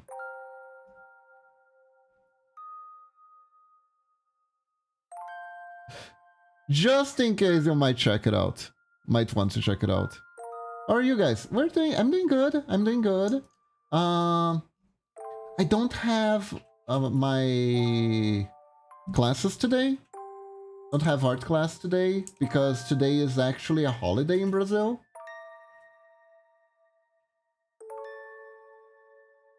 Art look hacking cool. Thank you. We are making Gebuda into a ninjaling by Lunatic's request. Yes. Let me stretch a little bit. Lila, I was stretching. I was not getting ready to leave and let you go eat food earlier. Okay? Lila saw me stretch. She immediately got up. And she's looking at me intensely. She is waiting. She thinks that because I was stretching, I was ending string already. Now she's looking at Momochi. She's like, one of these two is gonna have to feed me. It's early. You are... But she is early. She is a little glutton. If you let her, she's gonna start eating so early that she's gonna have to have a whole new meal. I'll give her petals. There you go, Lila. There you go. Can screech it? Quer cafunha? Picolinha? Ready.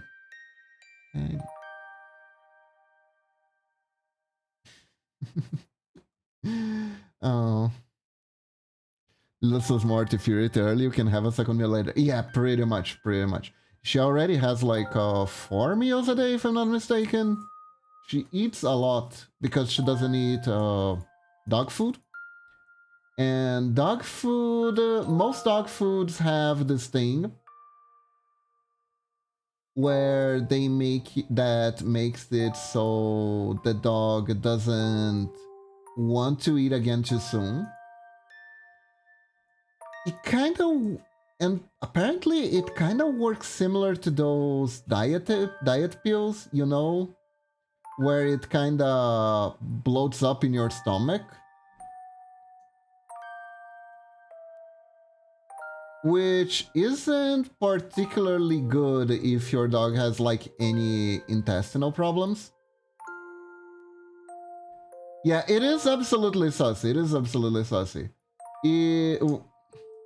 We had to cut Lila off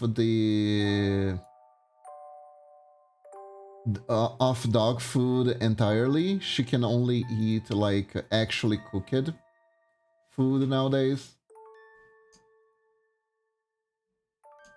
Because that one of those features, that particular features, did not agree with her stomach very well. And honestly makes sense.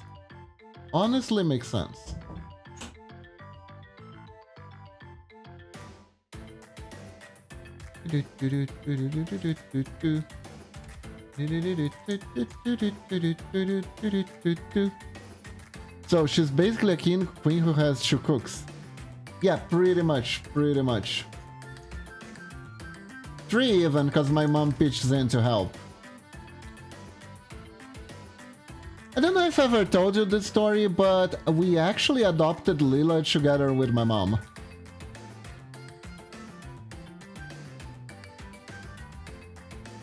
She was actually the one that found out that Lila was out for adoption.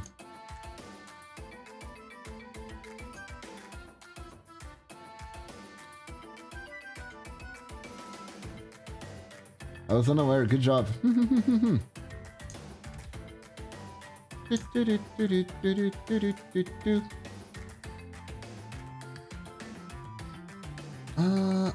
Oh, actually. I was putting this one down, but really I should be putting this one up. Yeah, there we go.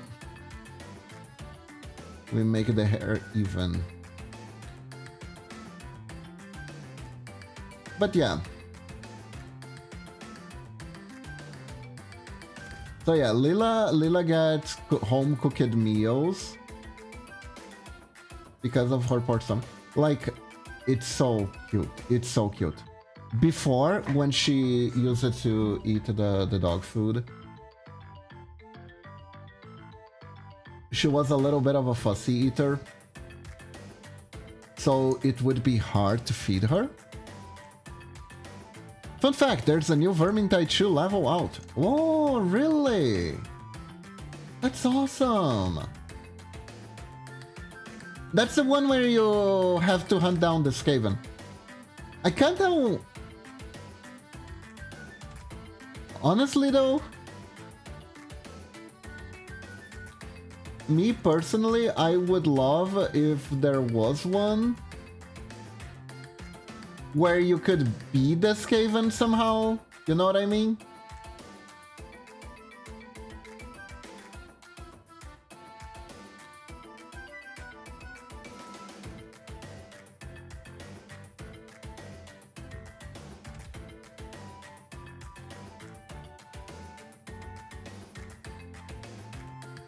I think that would be pretty fun.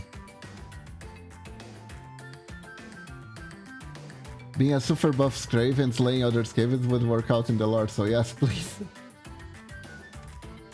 Oh yeah, the Skavens have trust issues, right? I believe Lunatic has said so before.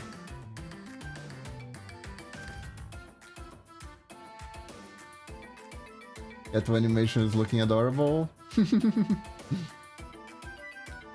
It's Gebura. So I don't know what are these little dots here. Ah, okay. No, it makes sense. Okay. Never mind. I know what those are, and they are supposed to be there. Okay. So we're very close. They do have trust issues, and for good reason. Yes, yes.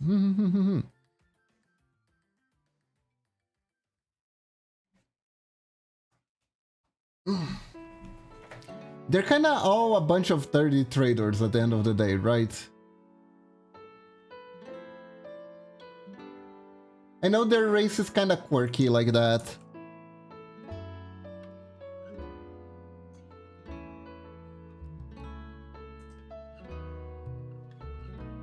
Where like betraying each other is like a national hobby or something like that.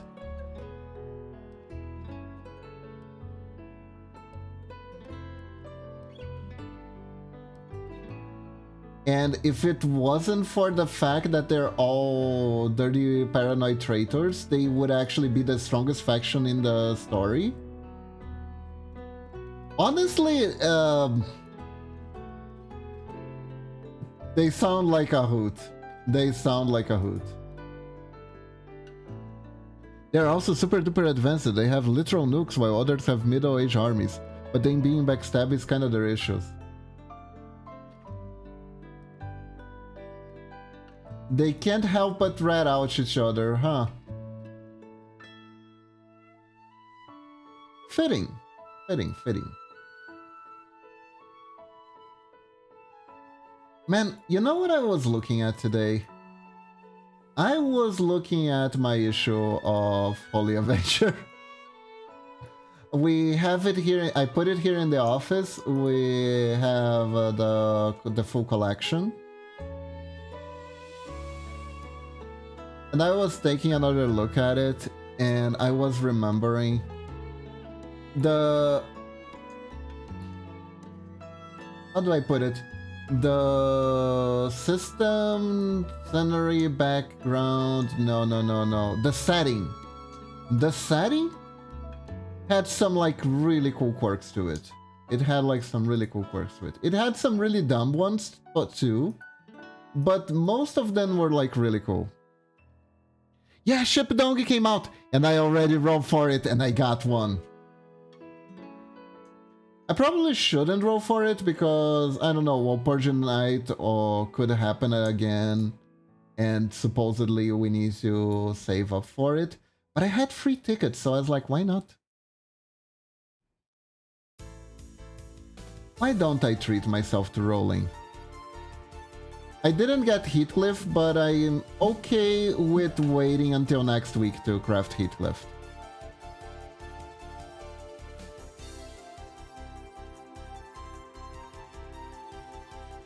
She sings pretty good. I only got to like try her out for exactly one trial run, but she seemed to be doing her job well. Which is smack people in the face.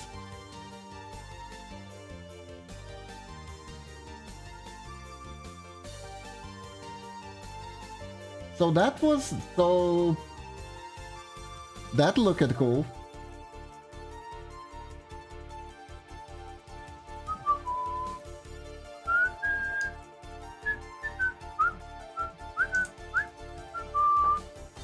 Oh, okay, everyone, we're gonna take a quick break. I'm gonna go grab something to eat, and I'll be right back, okay? BRB, BRB. She is Momochi! Also, Momochi told me I'm supposed to take a break now, so BRB.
Okay, we're back.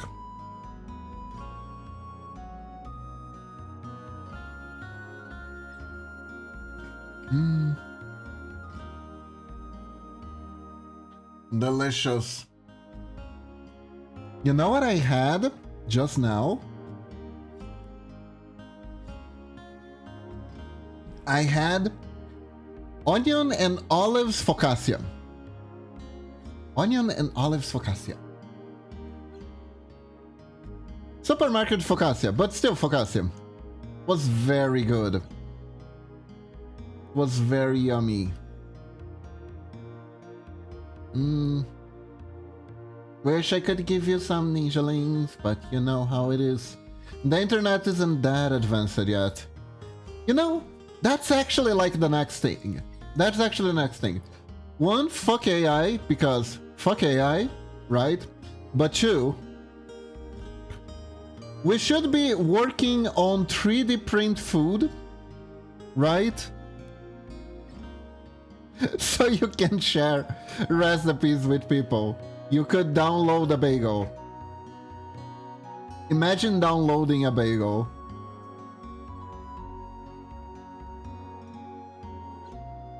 I mean, it would probably have like a quality inferior to microwaved food, but still, would be something.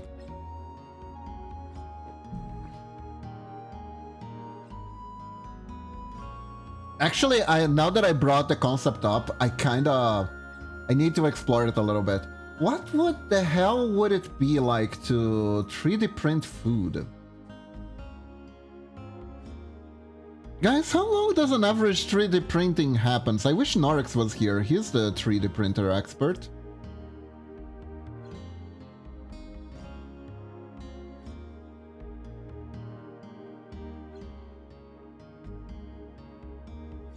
Because I think it takes a long time, right? Can you imagine you try to print a pizza and it takes about as much as regular 3D printing? Oh no, that would be terrible. That wouldn't work at all. It would be pretty funny though. Anyways.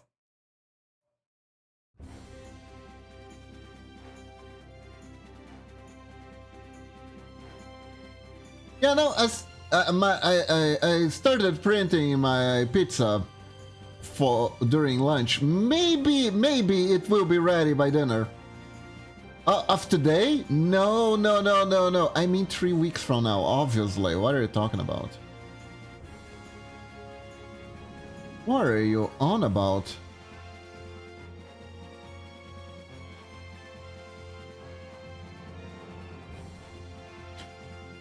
So, how does it taste? It tastes like the cheese from...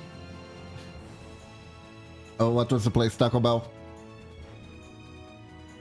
You know what? Maybe we shouldn't work on 3D printing food. Maybe that would be a mistake now that I think about it. Never mind. Never mind.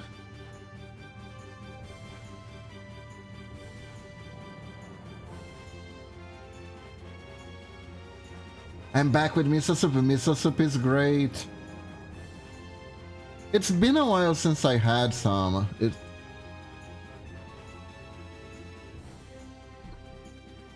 There used to be some Japanese restaurants that give them for free.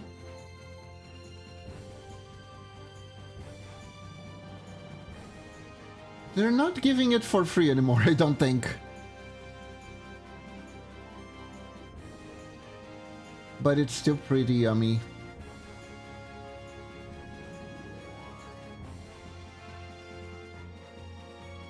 The one I had wasn't miso. Back at Momochi's grandparents' place, right? We usually go there during the New Year. We go visit them during New Year. Like, we spend New Year's Eve at home, then we travel to the parents' house on New Year's to celebrate with them. Because New Year's is... Did you guys know that for Japanese culture, New Year's is way more important than Christmas? Did you guys know?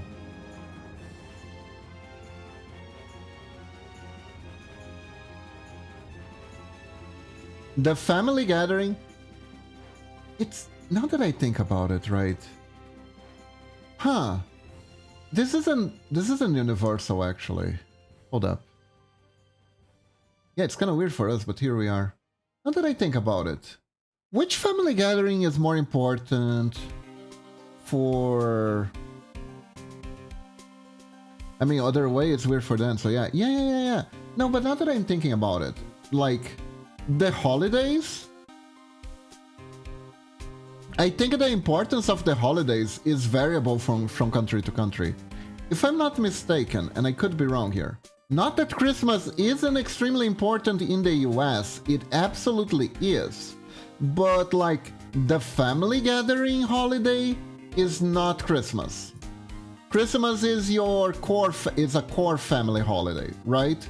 The family gathering holiday for the US would be Thanksgiving, right?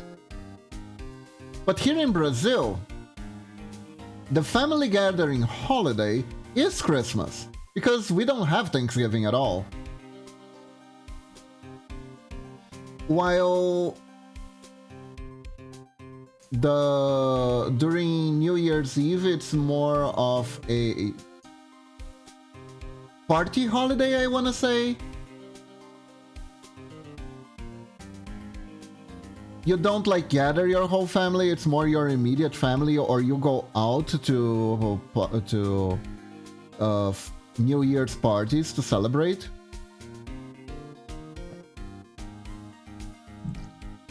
Meanwhile, so we don't even have, so in the US, the family gathering happens on Thanksgiving, and both of these, the next ones are core family holidays. On Brazil, Christmas is the core holiday, is the family gathering holiday, and New Year's is the core holiday. And in Japan, I'm pretty sure they don't have Thanksgiving either. Christmas is boyfriend-girlfriend holiday, actually. And maybe Santa will give the child a gift, right? While New Year's is both family gathering holiday, religious holiday even, sorta. You have a bunch of shrines and temples and rituals that you have to do in order to have a Happy New Year.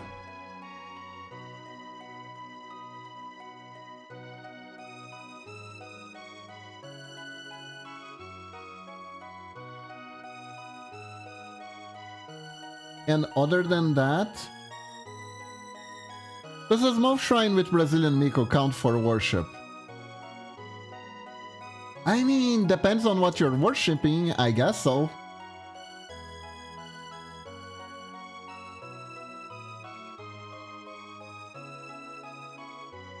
Honestly though,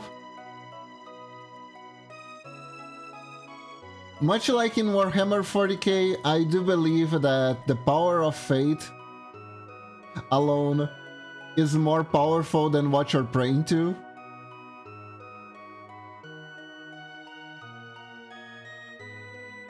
Then it counts, exactly.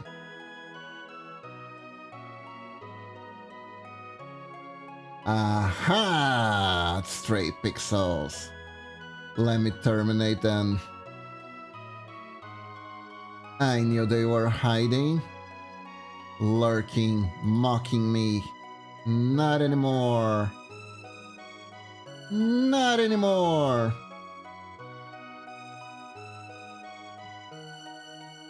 Worshipping the good things in the world and not destroying some baddies like Brazilian Miko, Dorime intensifies. Yeah!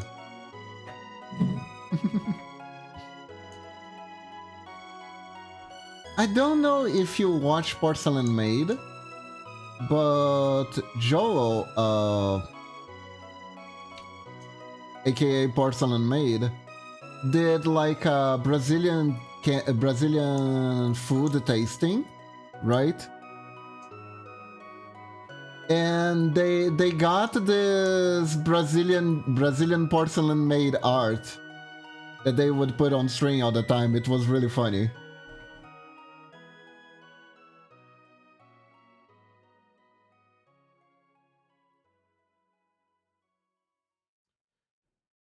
One thing that I found curious is that recently I found out that there are some people who, here in Brazil, apparently are starting to get a little bit tired of the Brazilian Miko meme. Because they're feeling it's a little bit reductive. But my personal take is, dude, like, a lot of people didn't even realize Brazil exists. For the longest time, there's a lot of people who don't really realize that Brazil exists. So having representation, even if it's a little bit reductive but not inaccurate, I think it's fine. I think it's great, actually. Every country has a little bit of that.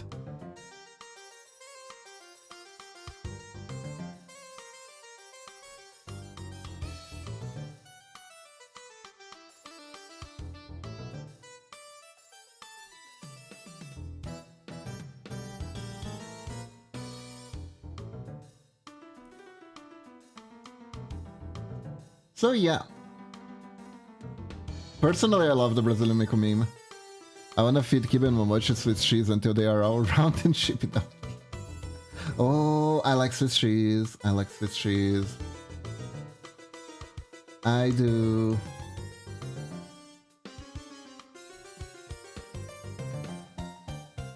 Momochi told me something that made me so sad.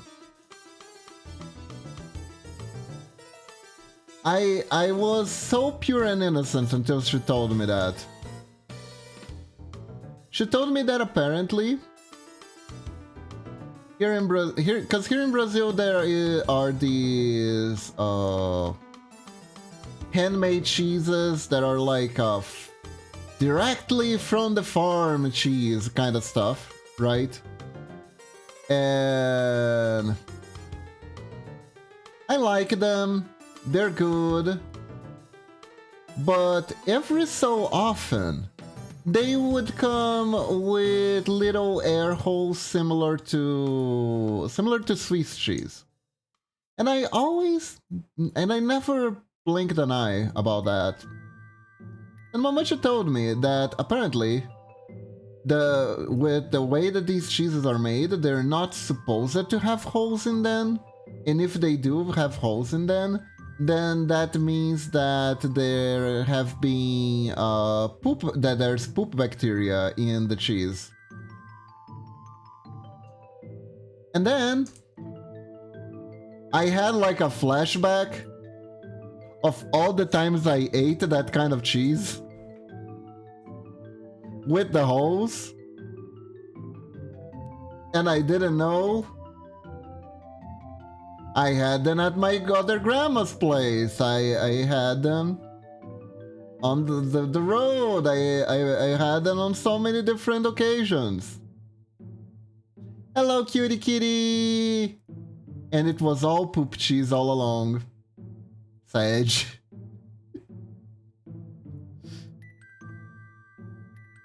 Hello, how are you doing? Hope you're doing good today.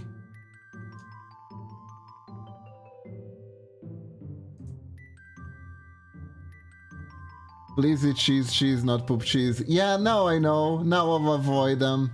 I'll avoid them. We bought some recently and they didn't have any holes in them, so they're good. They're completely fine. I'm okay, we'll be lurking while consuming. Okay, cutie kitty! Have a good consumption. Hope you're consuming good yum yums.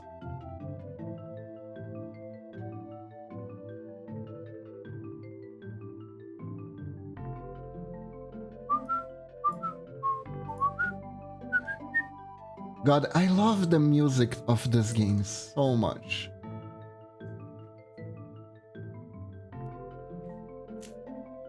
It is such a shame that Squaresoft doesn't really know what to do with the series anymore.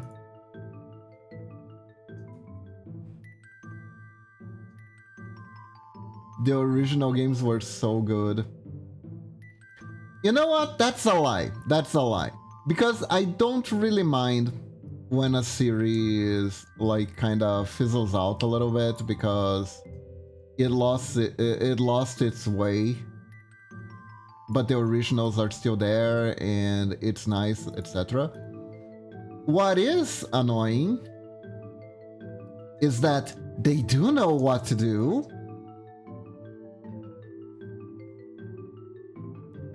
But wait. No, do they know what to do? I think they do. I think they did. And no one played the new game, me included. I need to play the new game. I need to play the... Come to think about it, they actually released it. A new Secret of Mana series game, and I haven't played it. And it actually looks alright. And I'm afraid of playing... I am a little bit afraid of playing it, because it came out, and no one said anything about the game. Shut up. Wait, how much does it cost? Guys, just a second. I need answers. This is a question that needs answers. Let me get the answers for my question. Real quick. Of Mana. Visions? I think it's Visions. Yeah, Visions of Mana.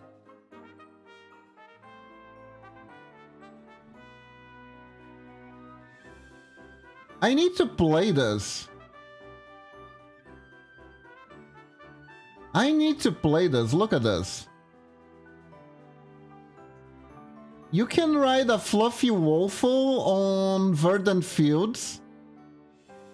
I need to play this. What the heck? How much does it cost?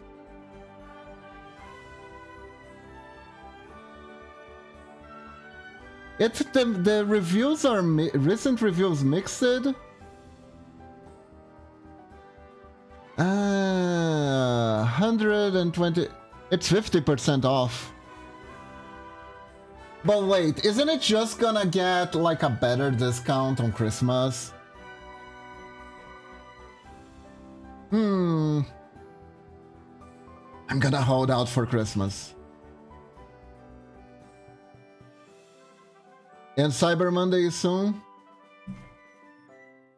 Damn. Damn, look at this. Look at this. You got a lady that's not wearing pants, shooting lasers at a weird biblical angel thing. And she's got cute purple hair. This looks good.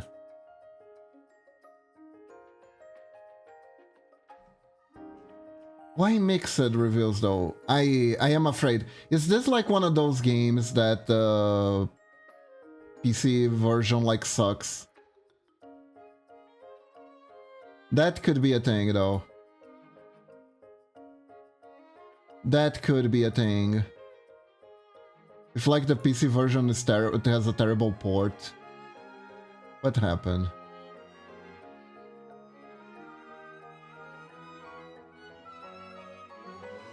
I heard lady not wearing pants and not that. She looks like she has a bulge. Maybe she does. You don't know?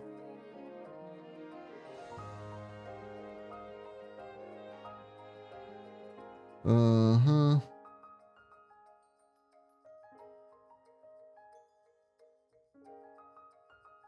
Blah, blah, blah, blah. Okay, so no one is talking about optimization, so whatever the hell they're whining about, they can probably deal with. Whatever the hell. they're talking about I can deal with.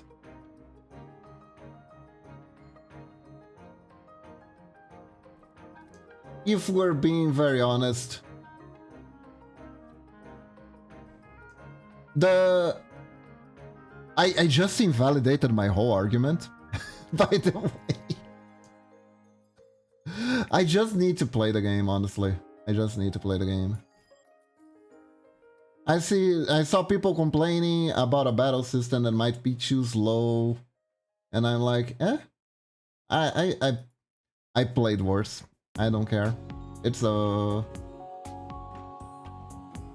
as long as it's fun and it's capturing the vibes of the original games well enough, it's good. Honestly, as long as it's about as decent as Trials of Mana, I'm happy. I'm like, if it's similar to Trials of Mana, I would actually just be super happy. Because Trials of Mana was like the best thing they did modernizing the Mana series. And for the longest time, this has been a series that was on like went away on a lifelong discovery journey.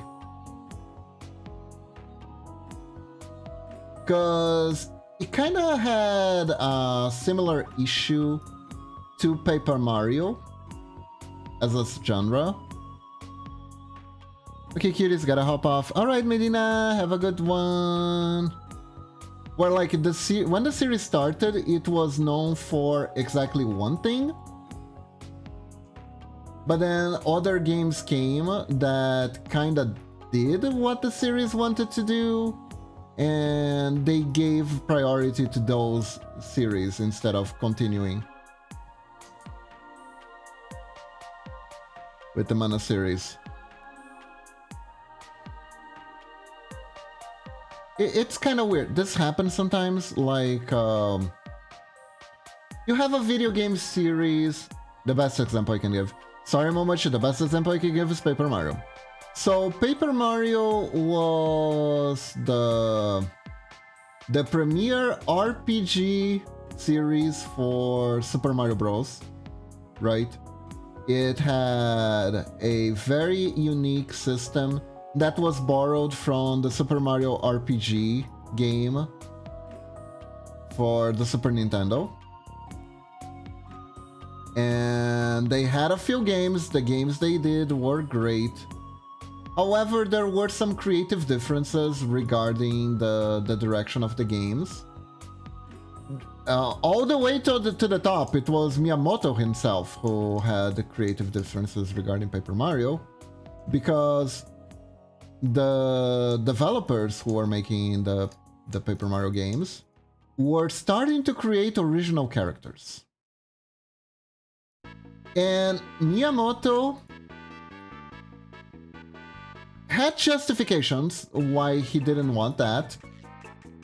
But honestly, it kind of amounted to, I don't want you guys to make original Mario games. I'm the one who makes Mario the characters for Mario games.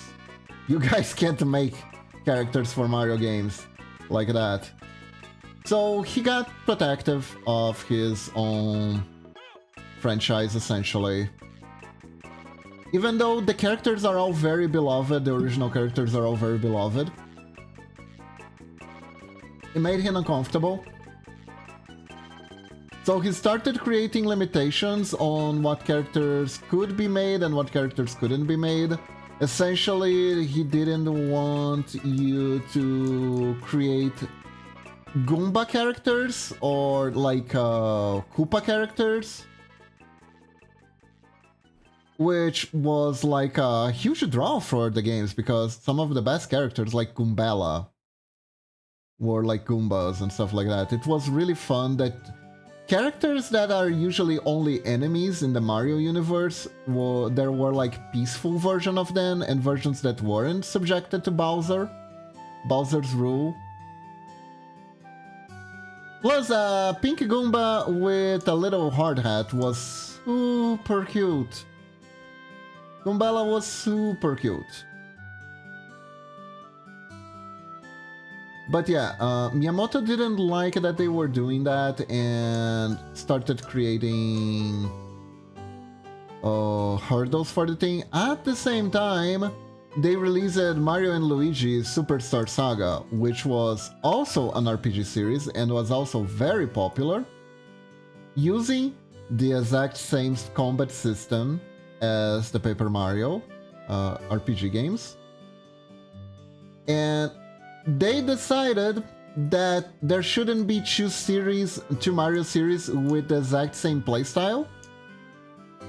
So they took away the RPGness from Paper Mario and put them on a lifelong journey for rediscovering their personality. What was it that made Paper Mario games paper? So they tried making a platformer that used elements of paperness to it. They tried making a game where the fighting system revolved around stickers, consumables, and there were no remarkable characters in that because of Miyamoto's restriction on character design.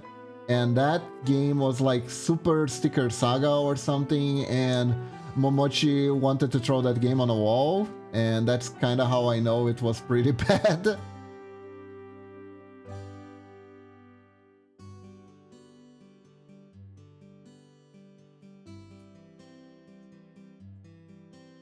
So Paper Mario kind of lost its identity over time, and I think it rediscovered in recent games. I'm not entirely sure how that went. I hope they did. It's a cute art style. And it would be a shame if the games just stop it completely. But in a sense, they'll never be what they were before because they had to swap identities, game identities.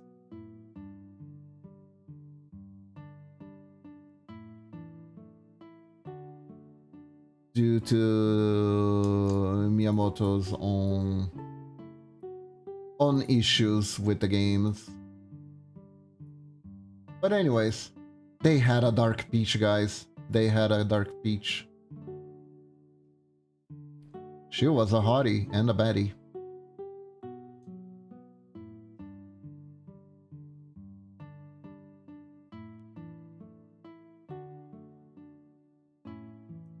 And anyways, the important thing was that the Mana series suffered a similar fate for a long time. The game main identity was being an action JRPG, right? It had a system that, while not perfect, was very refreshing for its time, that it mixed like combat and menus, and it wasn't perfect, it lagged.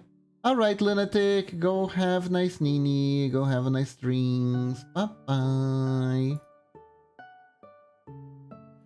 Wow, this music is very fitting.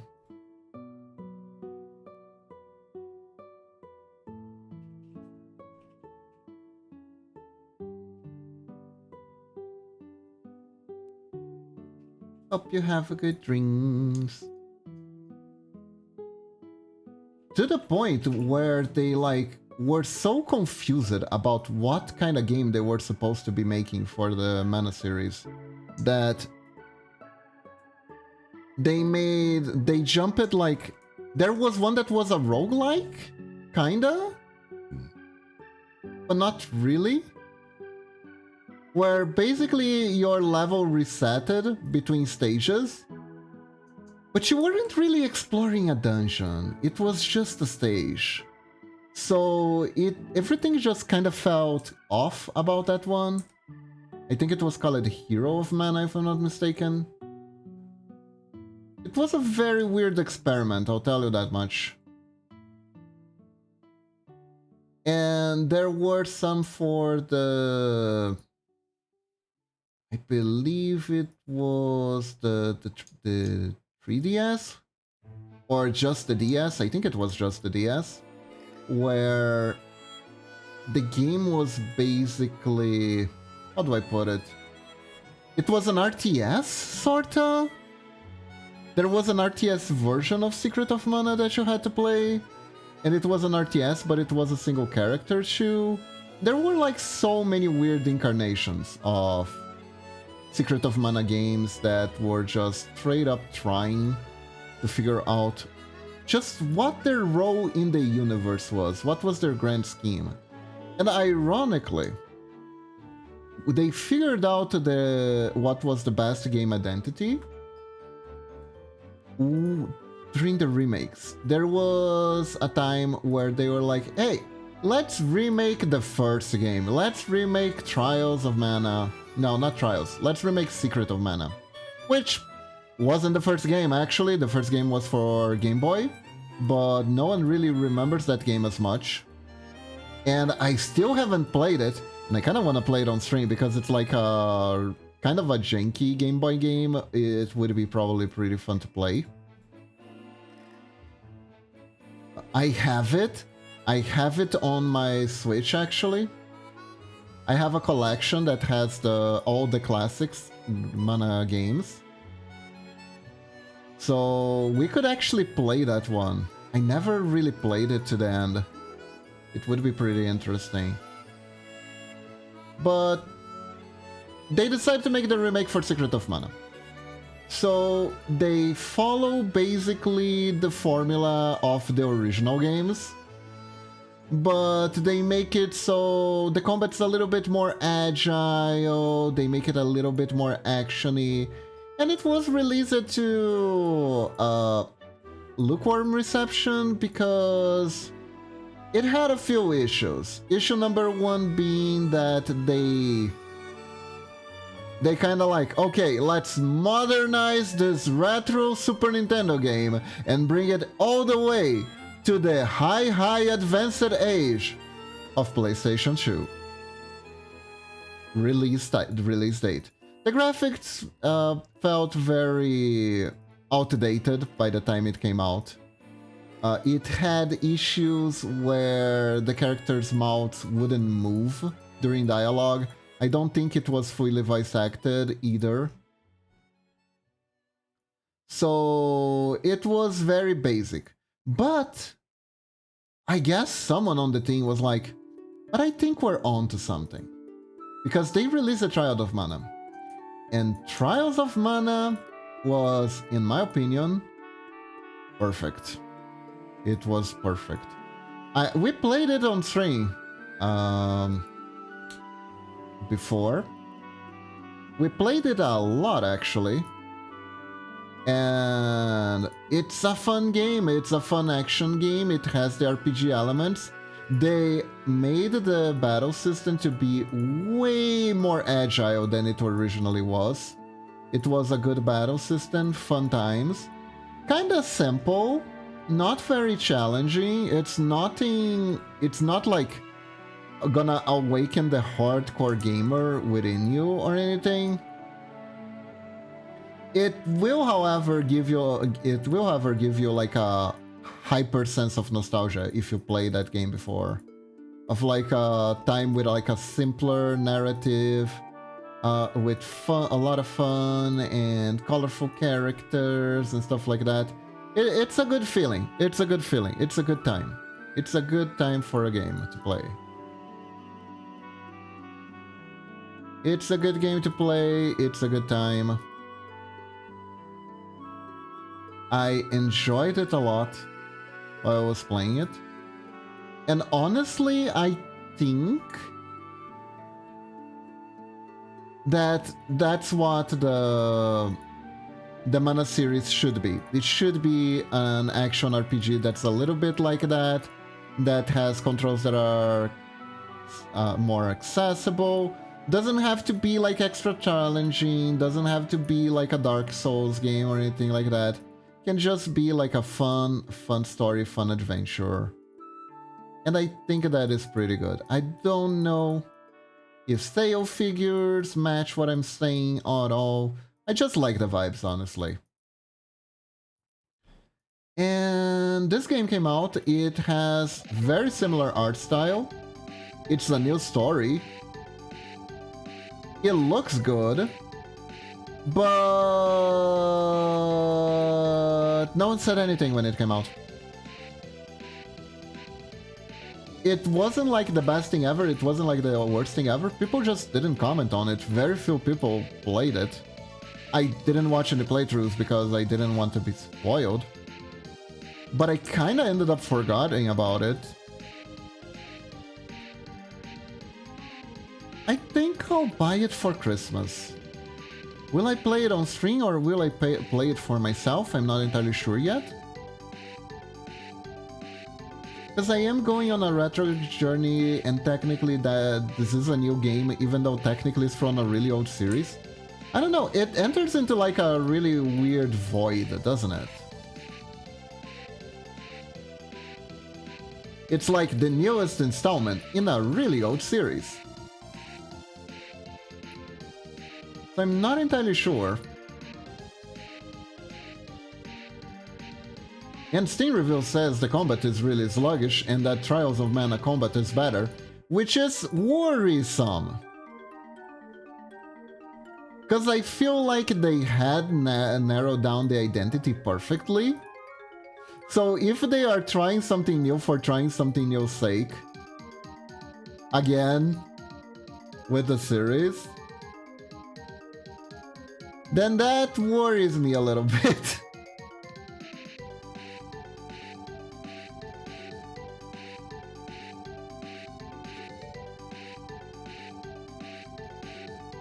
But you know what is the greatest video game series that has identity issues?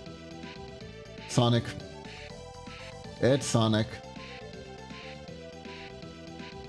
Every Sonic game, they keep messing around with the formula because they don't know if they have a solid enough formula. And every single game, most of the grievances people have with the games are the changes they make to the game. There is a core. They're trying to expand the core. I get that. I really, really do. It makes sense to expand the core. But outside, I think it was Frontiers. Frontiers was well received, which is like a breath of fresh air considering how every series has its grievances. The 3Ds, I'm obviously talking about the 3D Sonics. Stuff like Sonic Mania did pretty well, because it was just trying to be the original games, and most of that fanbase just want the original games back. But Sega's kinda like, yeah, but we don't want to just appeal to the niche guys who already like our game. We wanna get the big audience. And that's kind of a thing about companies making games and stuff like that, where it's like, depending on the game and the investment of making a game, they need to reach the big audience, otherwise they don't make the money back, and then they can't keep making games, which is bad. But at the same time, it leads to stuff like saying that your games are competing with TikTok. You know? That's where that road leads. This is why that happened.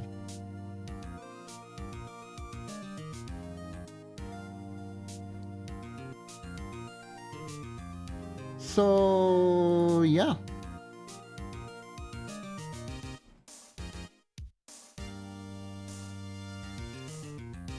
I think Frontiers was well received though. I think Frontiers, because Frontiers, they kept the gimmick to the fact that it was the game is kinda on an open world, right? But other than that, Sonic plays like Sonic should play. And honestly, Even though the controls can be janky sometimes with Sonic being a little bit too fast, it feels good. It feels good to be a blue hedgehog that can go at ludicrous speed, running around everywhere and climbing up ceilings just because he's really fast and he managed to G-gravity his way up there. It feels good, it's fun. It's fun to just take your time in a 3D Sonic game to just bounce around a little bit without even caring about completing any stages or anything. It feels good. It's where Sonic games shine the most, really. And I guess that worked really well for the 3D environment.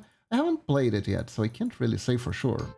But it does seem like a good idea. Give the Sonic fan a huge playground where they can be Sonic as much as they want and bounce around as much as they want. That sounds like it can't go wrong. Unlike, you know, turning Sonic into a hedgehog with stretchy powers, so you can finally fulfill your Omegaverse One Piece fantasy once and for all. Damn. Damn, Sonic Unleashed was a masterpiece, actually. You get to fulfill your Omegaverse One Piece Sonic / Sonic fanfic at the same time. That's so much value. That is so much value. And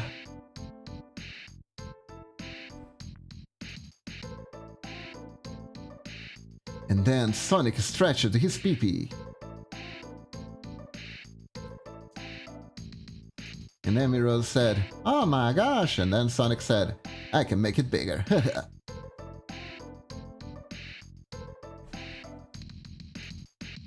You know what? Let's not go there. Anyways.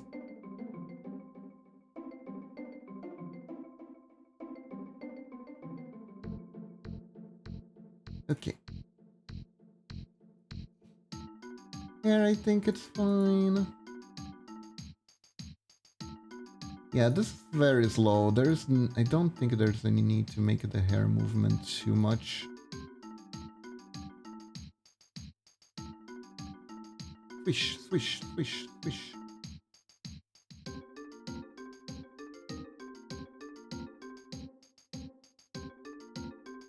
There you go, that's cute. That is cute. And we did it! We finished the Gabura. We finished the Gabura. Now we need to do the sword.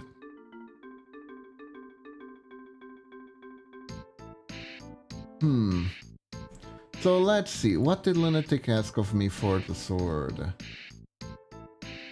Enemy Cry Sword's dead. Infested will probably work. Okay, so we have two possible ideations for the sword.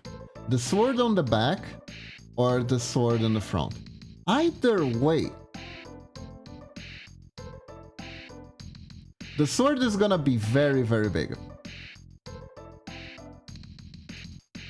So I'm gonna open a new Ninjaling file. The one for the hat specifically.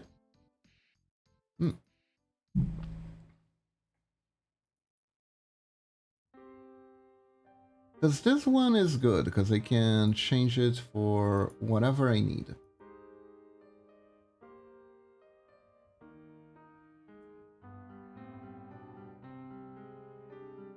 Because the sword is huge. It is a big sword. The sword is so big that technically the sprite doesn't even make sense.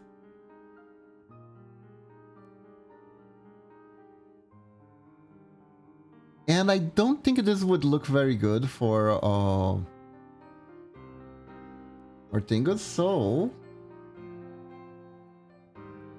let's see, we're gonna have to make it more stretched out. Man, when I first saw the sword in Library of Ruina. I had no idea the sword was like related to abnormalities in a direct way.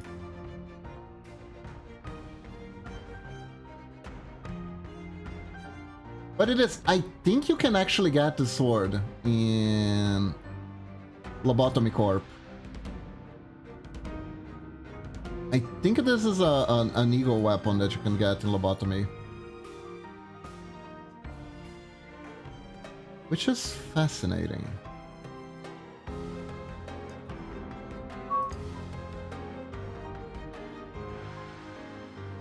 So maybe like this.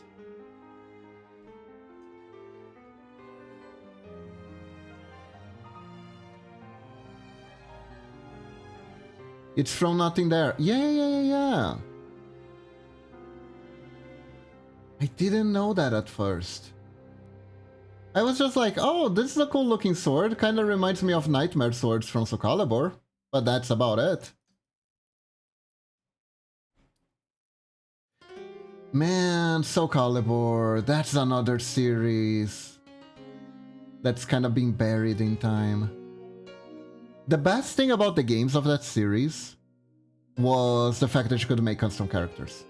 I am absolutely sorry to the whole development team that may try to make a bunch of colorful, cool characters. They are colorful and cool, but by God, I am just gonna steal their fighting styles and slap them on my OC every time I play that game because it's so much more fun. It's just so much more fun to do that.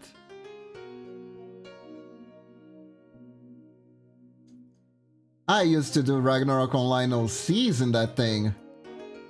And they worked pretty well. I mean, sure, technically because my main characters were all assassins, the fighting styles that fitted them the best also made them do some weird animations. Like, one of my main assassins was dual daggers, so the character that fitted their fighting style the best was Taki, but Taki has some like very expressively feminine movements.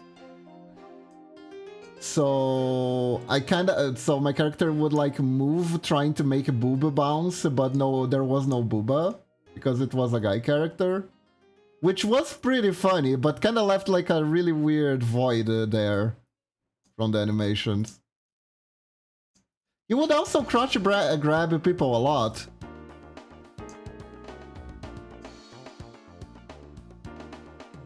Which honestly, regardless of the gender, is a little bit weird that you're doing that. But if you're a guy doing that, you're way more exposed to counterattack, you know what I mean? Welcome back, cutie kitty! I was talking about crotch grabs in video games. Sorta.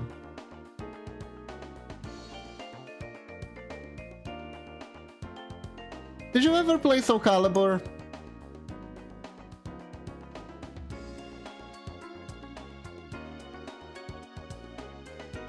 There's a character called Taki. She's a ninja, and she's really, really cool.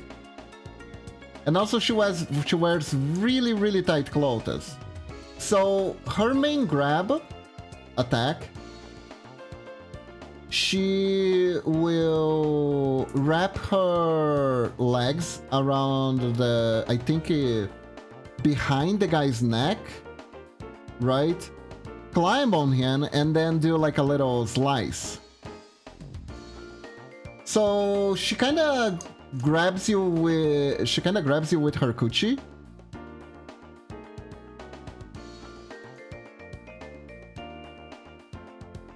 It is a game I would rather forget. Why? Really? What happened?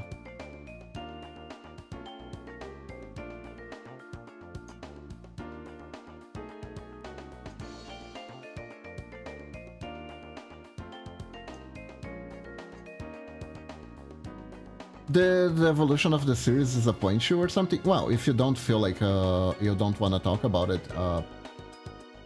if it's something that's actually painful, then forget I ask anything. But if you're okay with sharing, I am very I wanna understand what happened.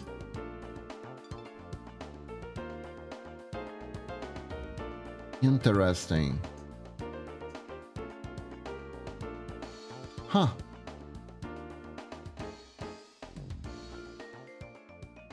If it's because the game series lost itself, then that's literally what we're talking about.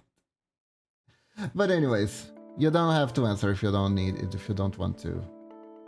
It is fine.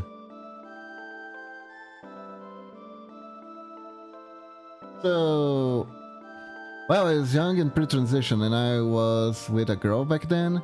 And the day she broke up, I asked her at her place if I could stay a little longer to play Soul Calibur. Ah, I see. Showing priorities, I understand.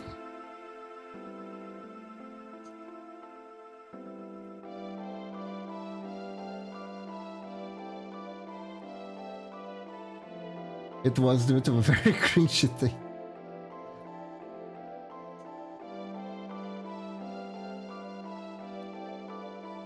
Honestly though, yeah, we broke up and all, but you know what? Video games. We can still play video games, right? It's... Look, I have priorities. Don't we all? Don't we all?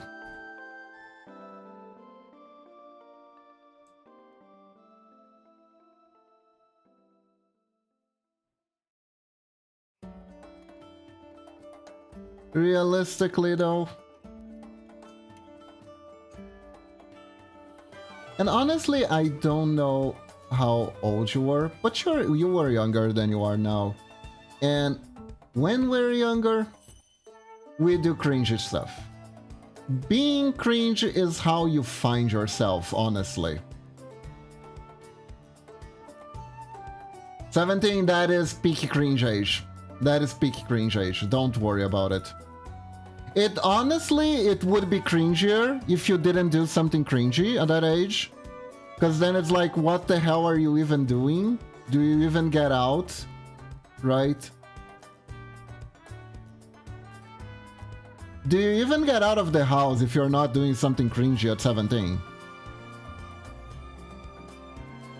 How can you not be cringy at 17? You can be cringy inside your home, you know? You're kinda cringy by existing. You're 17. It's normal. Your brain is actually forcing you to cringe hard as possible, so you can figure out where you fit in society and what are the limits of the society you're in.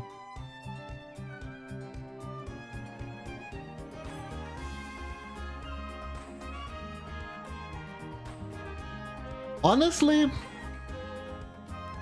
also normal.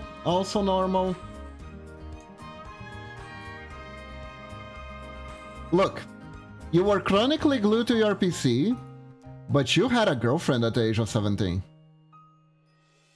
That is...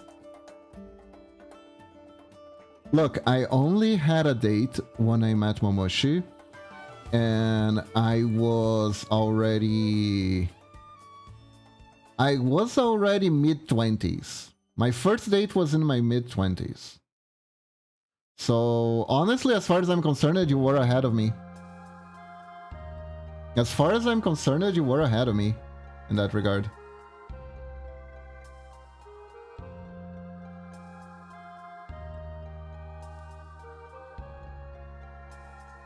I'm pretty sure I was cringer.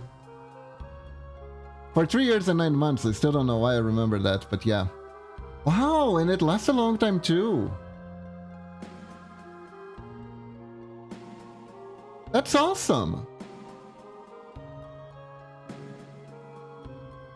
Like, honestly, the only person that I know of that still dates the person they met when they were a teenager that I know of is Milia.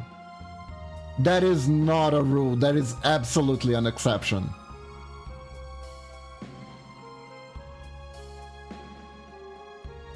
It's kind of like striking oil, because here's the thing you really gotta think about when it comes to like teenage year relationships, right? It's a time where your brain isn't fully developed.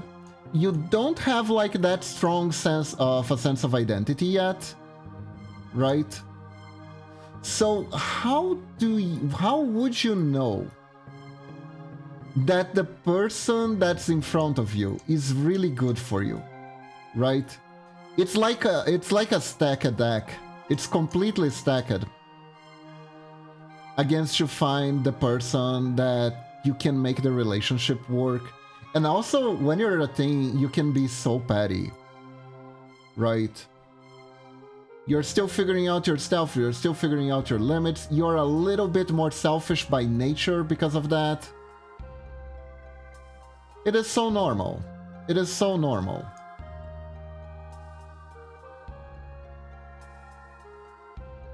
To be cringe, and for relationships not working at that age.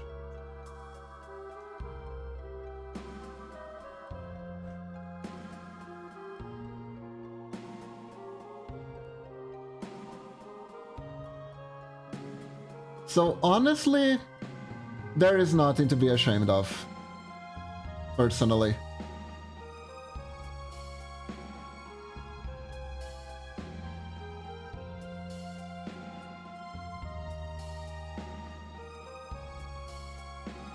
But obviously, if it makes you uncomfortable and don't want to talk about it, we end it here. I also tried to set up a doshinshi, not sure how to spell it. Doshinshi, and now I don't know either. And then after that, I got into a relationship that lasted 3 months, but burned very hot and bright, but burned up quickly. I hear those are the one that like the more intense the relationship, the faster it burns out.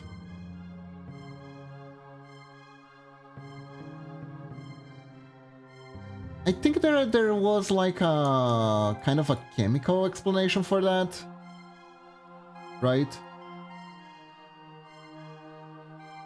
There is like a physiological explanation for this hot and heavy period and why it doesn't last long.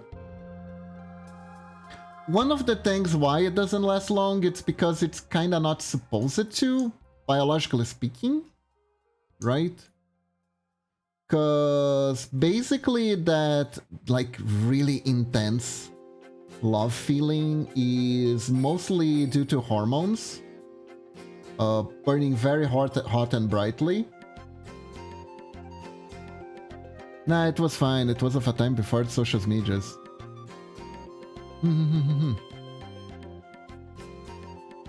I see.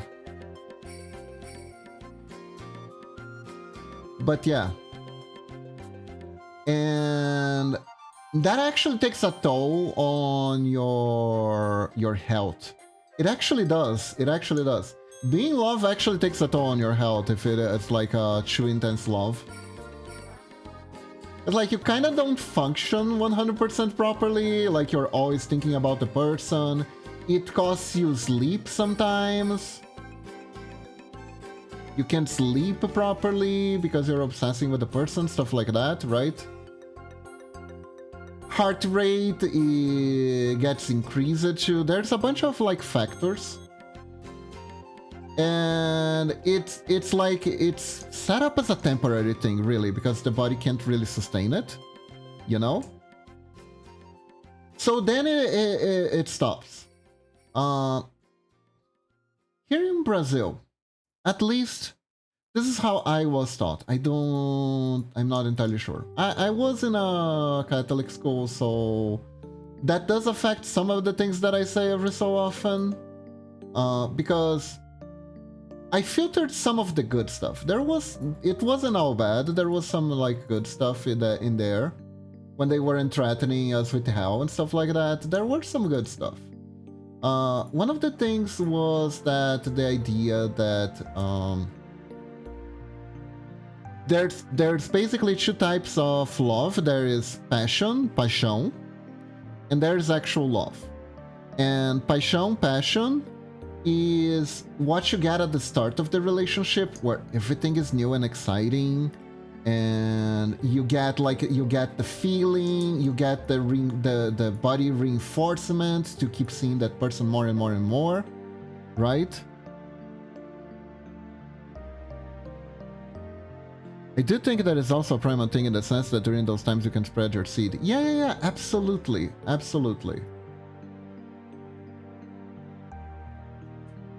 And love is what comes after. Because after all the positive dopamine reinforcement is gone,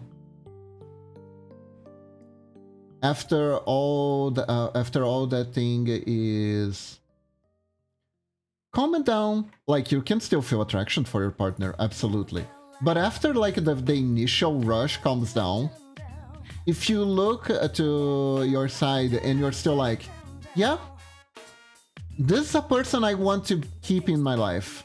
This truly is a person that I want to keep in my life. This isn't just like a rush or something like that. That is love. That is love. Love is looking at your partner and being like, no, I want this person to be a part of my life. I want to build a life with this person. Whatever that entails to you, I want to build a life together with this person. That is love.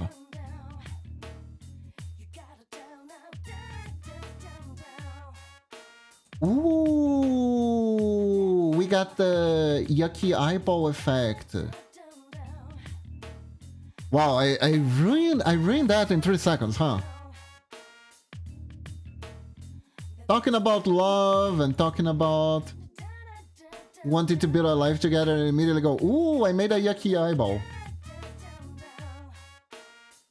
Yeah, but those things primal said in the sense that those times you can spread your seed and basically reproduce as much as possible. True.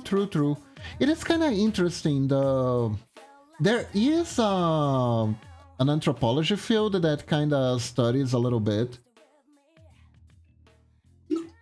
of what were actually the reproductive habits of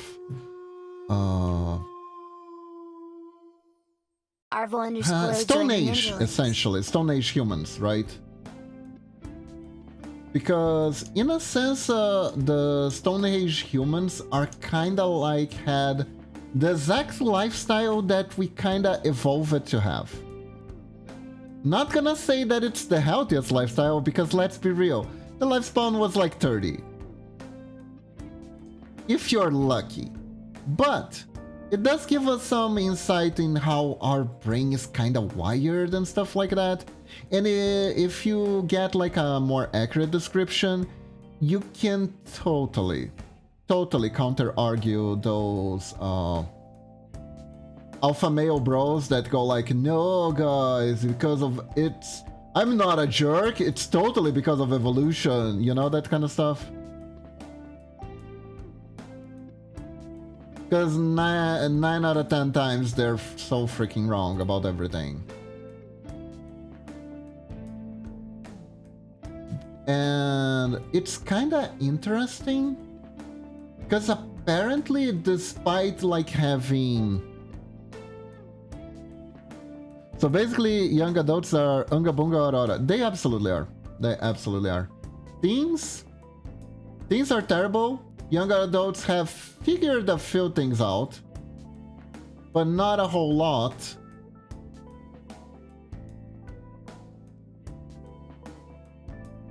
And the journey of life goes on. Honestly, I've seen plenty of people who have not grew past their teen years either, you know? It's very interesting. It's very interesting.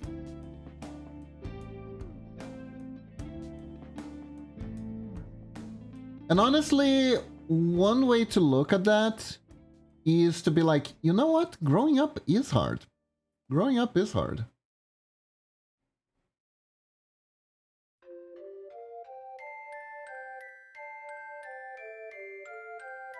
Maybe I'm not doing so bad after all. Growing up is hard, you know? There's some self-love to be extracted from that, but... Like, one interesting thing that they found out is that in tribal societies,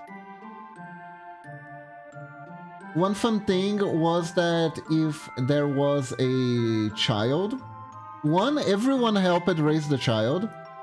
The saying, it takes a whole village to raise a child, is 100% true. Everyone pitched in to help raise the child.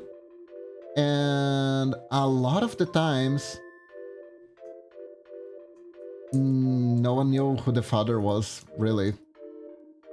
It's kind of why there's a lot of, like, fertility goddess worship, right? Growing up is like trying to build an IKEA cabinet with pieces missing and no manual. Indeed. Indeed.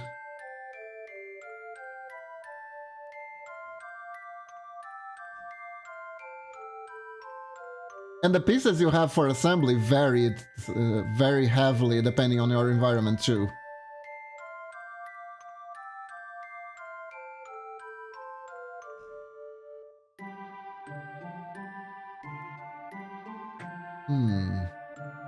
Let's see how well I can make the texture. Also, Arvo, thank you for the follow. I really appreciate it.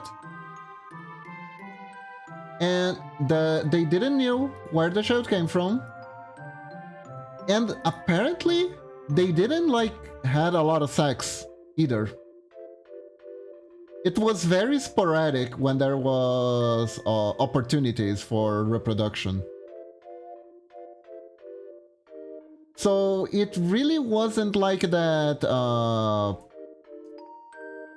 what a lot of people say it is, like, oh, and the women all stayed back having children all the time while the males went out to gather food and meat.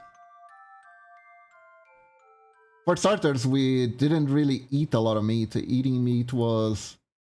apparently, and don't quote me on this, I just heard, apparently, like, the main activity of that the caveman with ADHD did, hunting for meat. So there is some theories that ADHD brain is really hunter brain.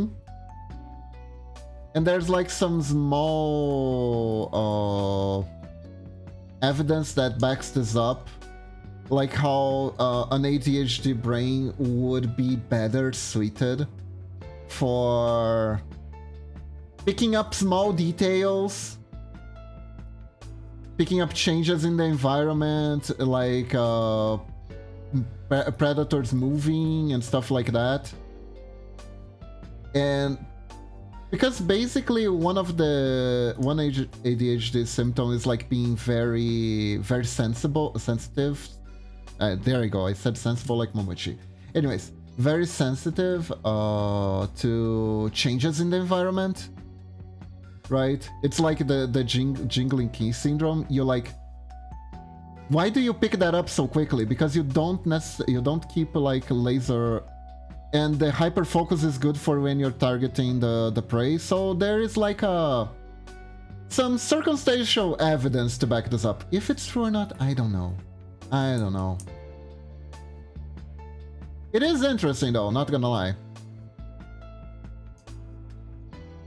While the more considered neurotypical people who are more organized would be very good at collecting berries and building stuff, building huts and stuff like that, right?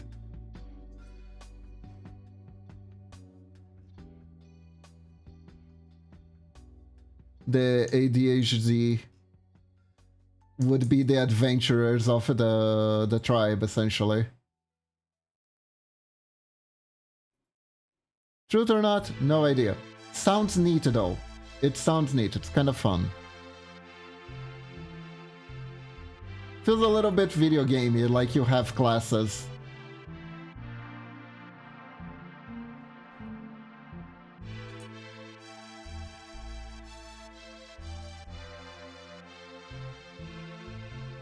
But anyways, I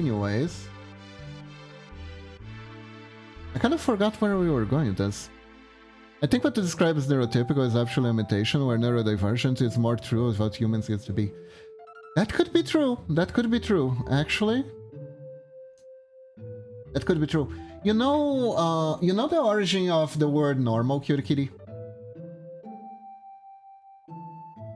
Do you know the origin of the word normal? I love knowing that. It's like, if you need to feel a little bit better about yourself. So, the word normal actually comes from norms. The root is norm.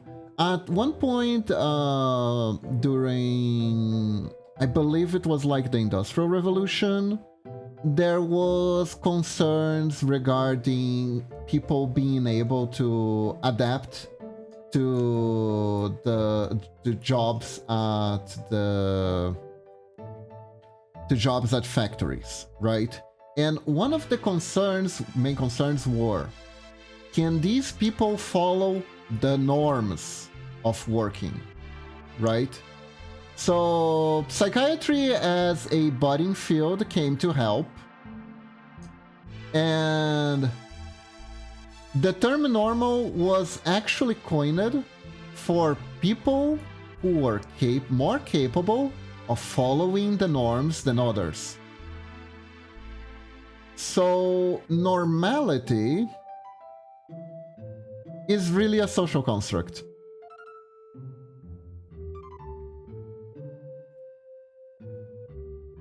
It really is like valuing how well you perform in a factory environment more than anything.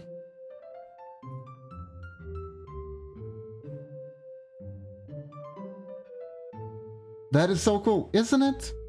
Isn't it? And like, it's seeped into our culture so much that you think normal is most people, but it really isn't. It really isn't what it means. It's just that we normalize that most people should be able to follow the norms of working in these environments to a T, but that isn't even necessarily true. And you can tell that that's the case because when it comes to rich people, there isn't the opposite of normal, odd. It's called eccentric, right? It's such a cute word. But really it means I am not what you consider normal, but I have a lot of cash. In the sense that normal is actually a construct based on how well can follow the norm. Yeah, no, that is exactly what the word actually means. That is the original meaning that got lost because of how it ended up being used colloquially. But like, personally, I think words have power. I really, really do think words have power. And learning the words through meaning can give you like insight on stuff. Like, one personal belief that I have is that our grammar rules kind of shape how our cultures develop a little bit.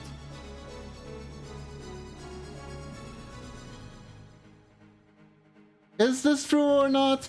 I don't know. It's just a silly theory of mine. It's just a silly theory of mine.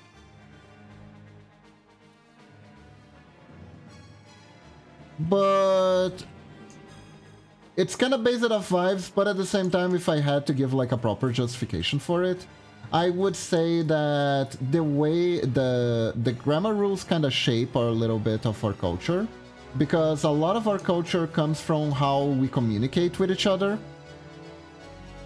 Side note, I like how Jujutsu Kaisen words that actually do have power. Yeah, this is actually part of, there is, I'm not entirely sure which part of Japanese culture that is a thing, But that is really a thing. You can see it. There is this anime called XX-holic that deals a lot with like supernatural stuff. And that's where I first got the idea of words have power. And then I kind of rationalized it a little bit in a way that could be used outside of esoteric meanings, right?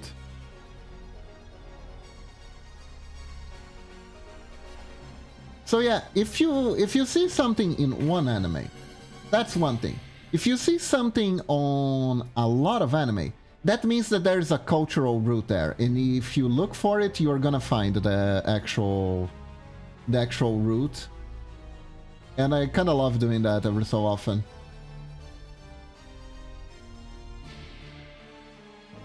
Oh my god, look at this sword.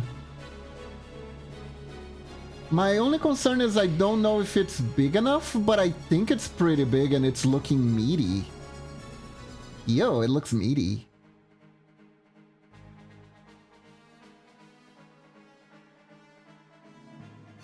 You know what would be fun though?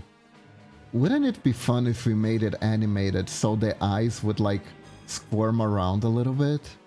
Wouldn't that be fun? Chat, I think that would be fun. Don't you think that would be fun? We can make it animated now. We have the technology. I see a lot of tentacles in anime, which must be because of the sea that's around Japan. Cutie kitty! Are you ready to be truly cultured? Are you ready to be truly cultured? Because I can give you all the answers that you seek. You are correct, but there is a greater reason. There's also a greater reason. The sea is definitely a part of it, but it's not the full story. Do you want the full story of why you see a lot of tentacles in anime? Because I will absolutely give it to you. So, there was this very influential painter in Japan, and I need to find his name. Hold up. Japanese painter that made the waves. Hokusai! Kakushita Hokusai. So, it was recommended by Bob Black to a Christian to show that anime doesn't work. That's me. That is me. It's funny, but it's kind of me. I mean, technically speaking, Satanism kind of is part of Christianity, in a sense.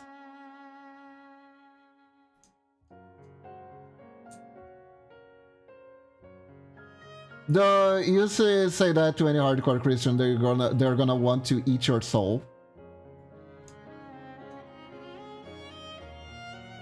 But historically, it is true. Okay, so Hakusai was this, like, one of the best painters that Japan ever had. You probably see these sea wave scrolls. Hokusai, yes, Hokusai. These beautiful sea wave scrolls. He was the one who made it. Hakusai is a vegetable. My bad. My bad. And the man was straight up a hikikomori. He did not take the garbage out ever. He lived in a pigsty because because taking out the trash would take time away from him to perfecting his paintings, right? And this individual once had a dream. He had a really strange dream. He dreamt a fisherman brought back an octopus in a pot to his wife. And now, I don't know if you know this, but this is how you fish for octopus in particularly Feudal Japan. If you make a clay pot, octopus have these habits of looking for holes to hide in. So you take these clay pots and you make them in the right shape. The octopus will come in, but the octopus won't come out when you pull it. So it's essentially an octopus trap, and that's how people got the takoyaki supply, essentially. So he dreamt that this fisherman fished an octopus out of the sea, brought it back to his wife. Then, while the fisherman went away, the octopus jumped out of the pot and did the deed with the wife. So he painted that. That's an actual painting. You can search on Google.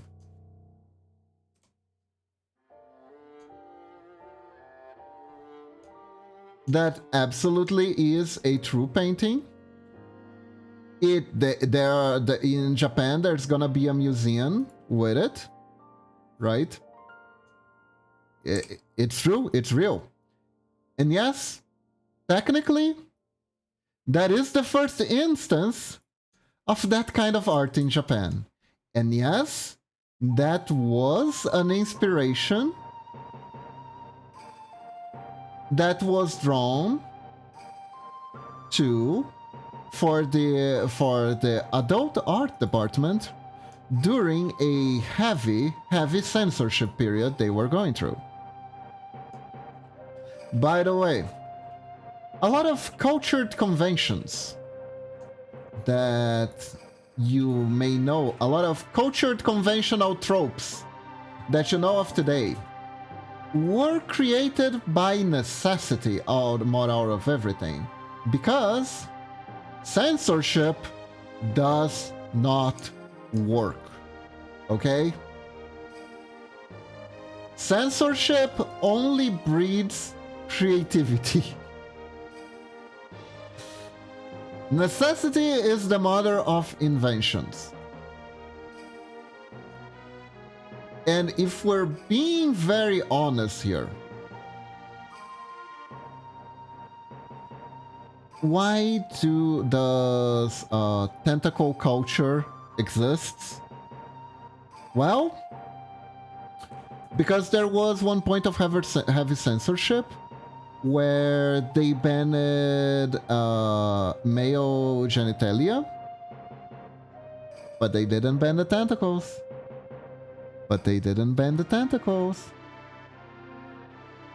So we can get around that restriction using tentacles.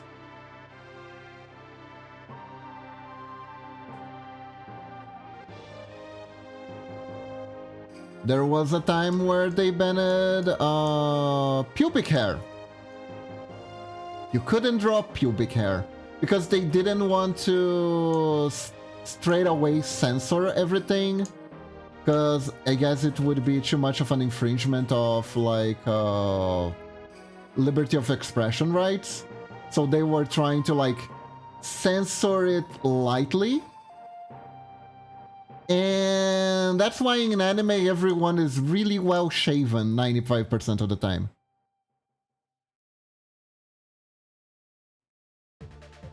You should look up the bollock dagger of the phallic dagger. That is a name. That is a name. Okay, let's see.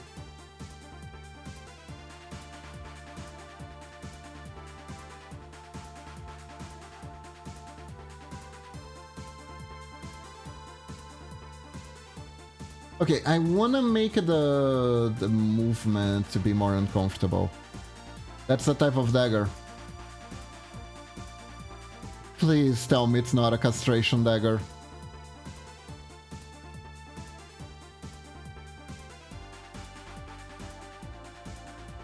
I'll be real, with that name, it sounds like a type of castration dagger.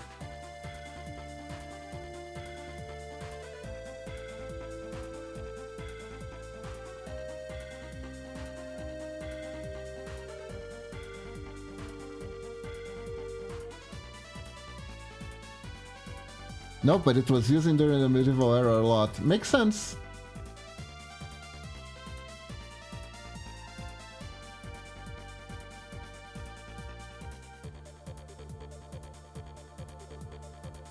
There we go.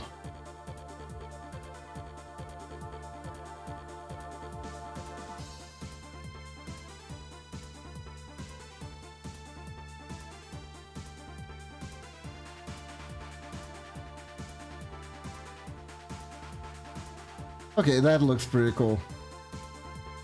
Think we're good here.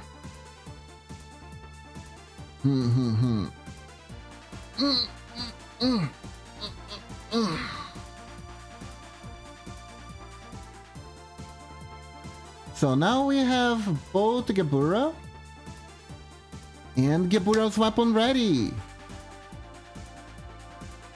So we finished Lunatic's order. Do I keep going? I kind of want to keep going a little bit more. Let me see. I'm curious now. What is this Bollock dagger?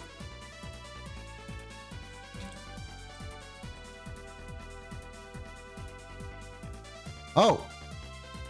It literally has a pair of testicles. Alright. That is a dagger I wasn't familiar with. Interesting. And what was the other one?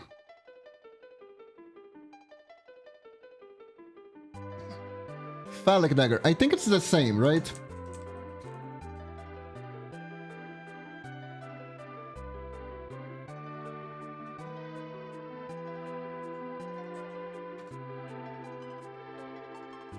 Yeah, it's the same. Interesting. Interesting. I actually heard that. Wait, did Tits decided to work now? Ow, ow, ow, ow. Tits decided to work. Ow, ow, ow, ow.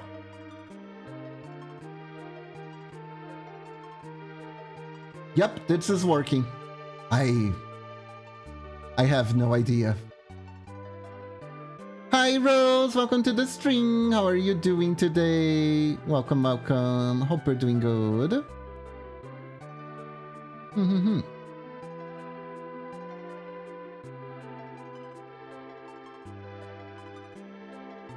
So let me see.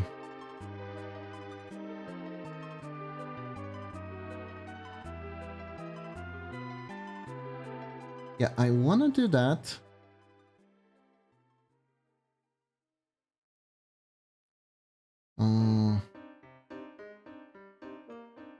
Oh my god, there's a cute wolf on stream. Hello, hope you're doing good.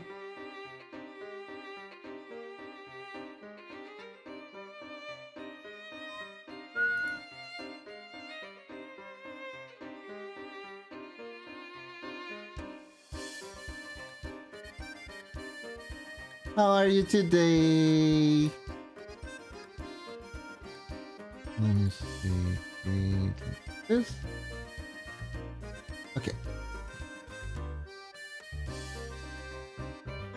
Ah, I'm doing okay-ish now. Still sick probably, but not.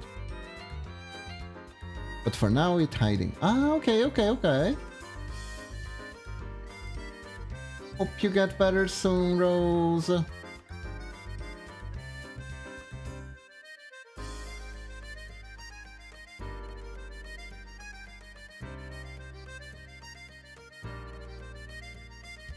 Ah, okay. Yeah, does it look like it's expanding? I think it does.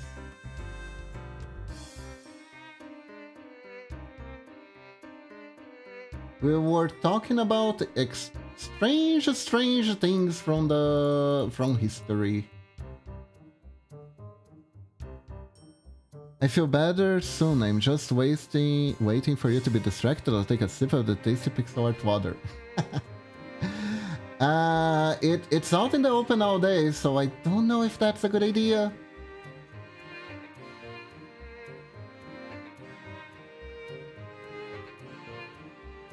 I think I make like drops. Water.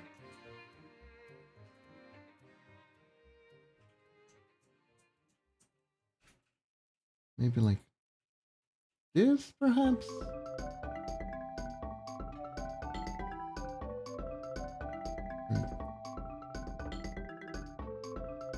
Your pixels are so great, I'm sure you'll be fine, or if I die, initially you'll know how to hide the body. Hey, don't die, don't die. Stay alive.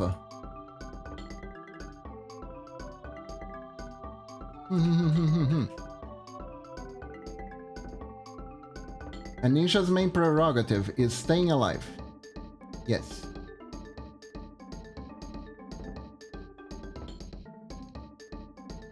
Gonna lurk again and chill a bit? Alright! Thank you for the lurk, cutie kitty.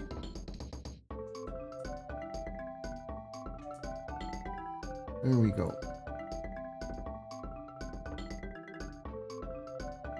Man, I gotta remember to ask Whiskey if he would play the Harvester with me.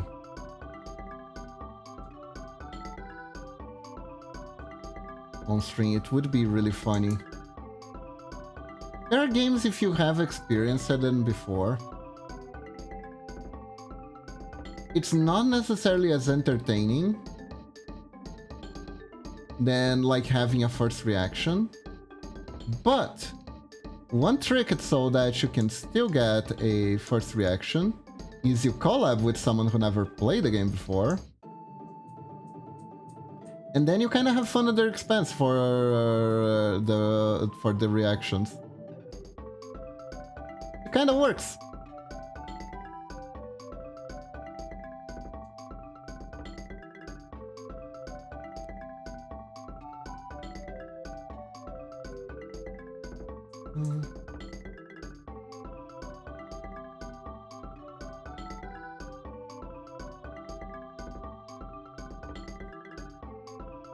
Yeah, speaking of kind of works, this kind of works.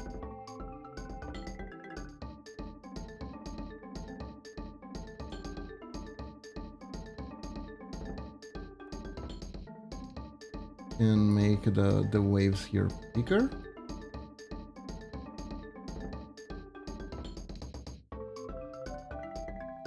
Because of the fact that it's coming out of the water. And they would make ripples if that was the case.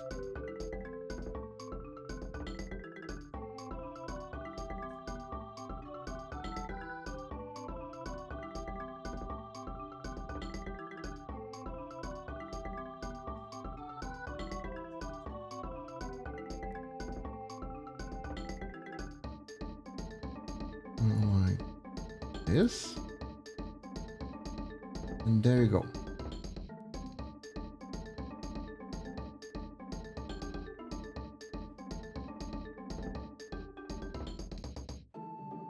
I remember here in Brazil there was a time that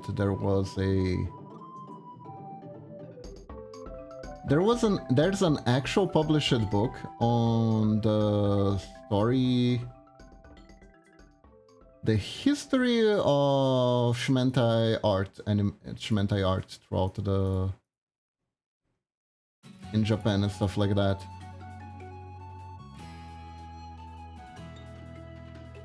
I never bought it though.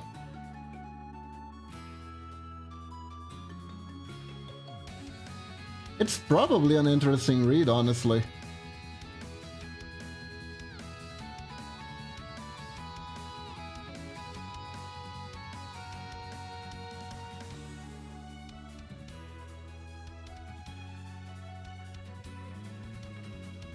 since it probably has all sort of like different stuff about it.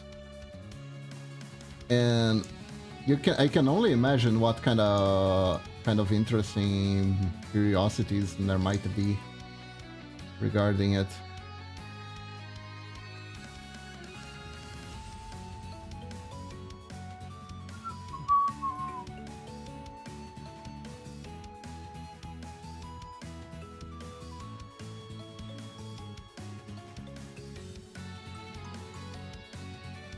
Because regardless of memes and all, it's an art form like any other.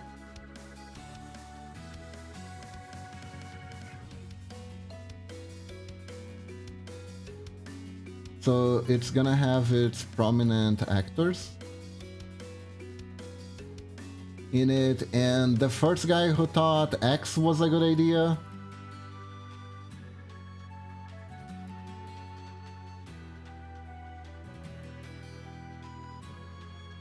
It would probably be an interesting read.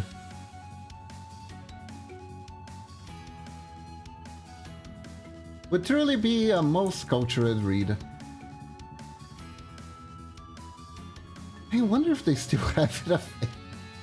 But then again, it is one of those books that's not exactly...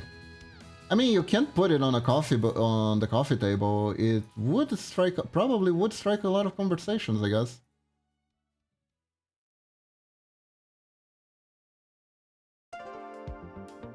Let's see.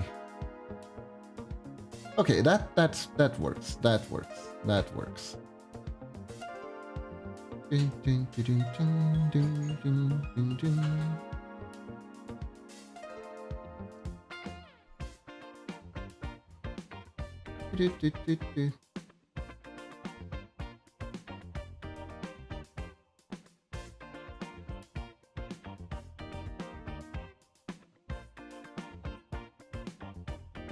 Okay, so I am gonna take something that I put around here, I'm not mistaken. There we go. Making the clouds is a little bit of a pain, so I am absolutely going to borrow this one. And worst case scenario, we adapt.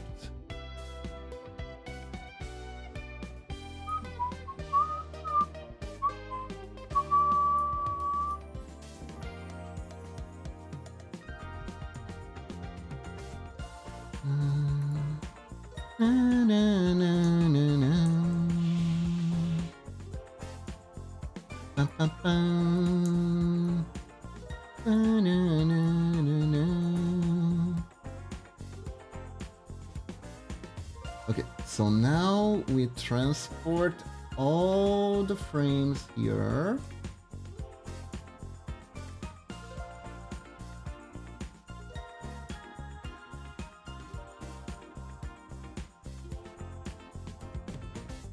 And now we fix it.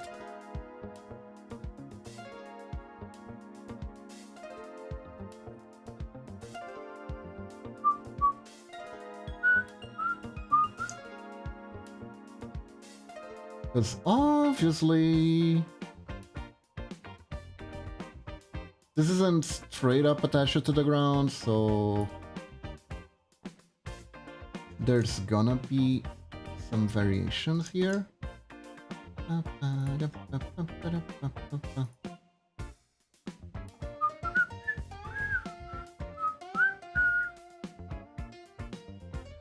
And here. God, this song is so peaceful. It's such a cool song.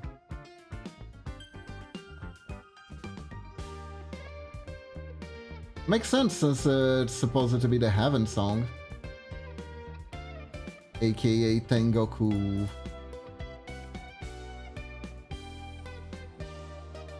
I kinda love how much of all weeb the authors of Flipwitch are.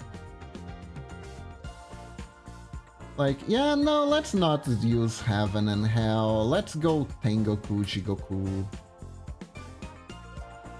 It's the exact same word but in Japanese, and that sounds cooler.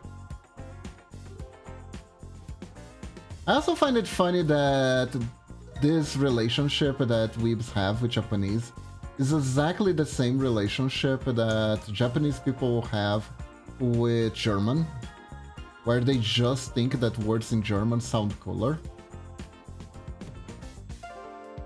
The Chimbio character will be fluent in bad German, usually. Talking about Walpurgis neck and whatnot.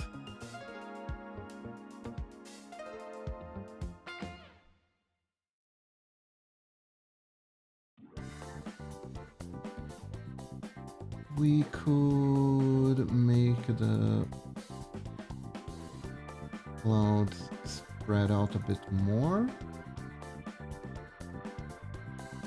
This.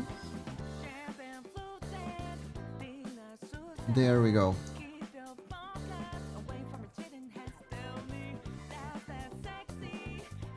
I like Chibiyo characters. They're just trying to figure themselves out.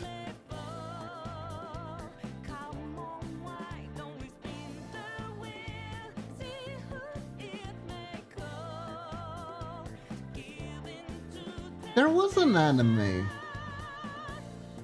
where it was a bunch of cute girls who were all Chimbio, and there was this one guy who was like an ex-Chimbio who is trying to not be cringe anymore. He got through the phase, but he was apparently so cringe that he had a sort of a reputation that followed him, and the Chimbio girls want to basically drag him back into his old cringe self, or something like that. I don't remember the name of the anime. Has this one very moe girl with an eye patch in it though.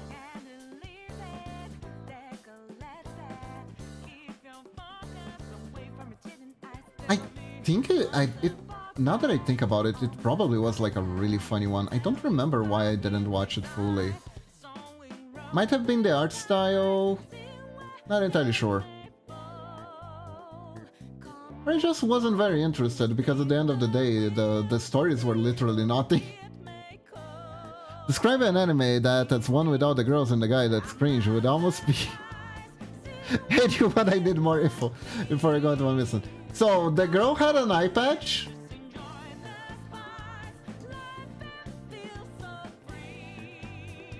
Everyone has Chimbio syndrome in it. AKA, they keep saying that they're demon lords, right?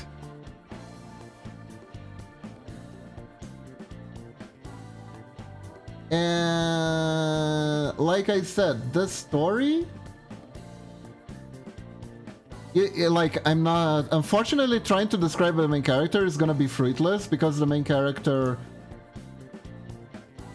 is a young student with black hair. So...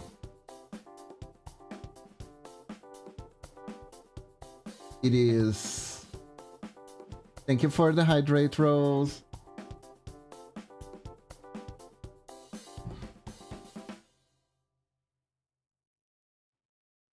It is gonna be... It's gonna be hard to find, I know.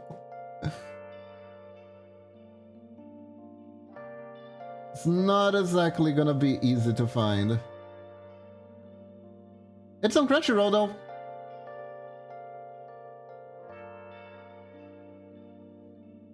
And it has the Chunimbyo syndrome in the title, so... Hold up, maybe I can actually find it, hold up.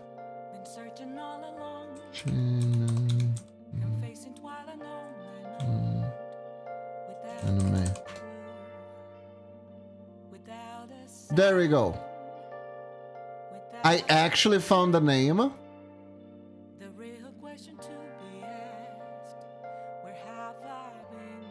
It's called Love, Chunibyo, and Other Delusions. Chunibyo Demo Koi ga Shitai. There you go. I actually found the I found the title and I even found the... I even found the poster with the main girl.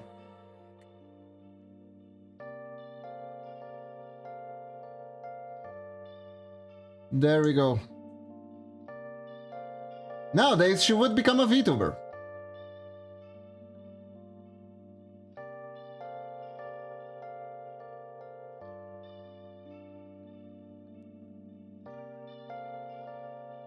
So that anime is literally I don't want to be cringe anymore. The anime. Nothing left to be found. A mirror right in front of me. That's where I found an empty glass, reflecting that's a truth.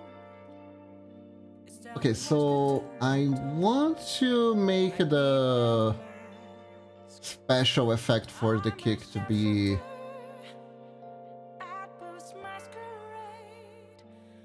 a little bit more dramatic. I think I can make it pointier. I'm a shapeshifter, chained down to my core. Please don't take off my mask, my place to hide. No, I never paid attention to the song's lyrics until recently, and I discovered that there is a reference in this music to an Edgar Allan Poe poem that I think it's named Twilight Mask or something like that, which makes a shitload of sense considering the theme of Persona 5.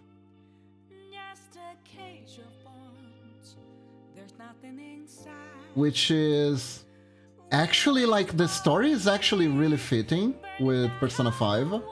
Now that I think about it, the more I think about it, the more it makes sense that that is there. Where the story of the poem is basically there is a king whose entire kingdom is crumbling because of a plague. But instead of doing something against the plague, he decides to instead lock himself up in his own castle and throw a ball with all the other nobles that he liked, that he likes, that got invited. And ooh, you know what I can do?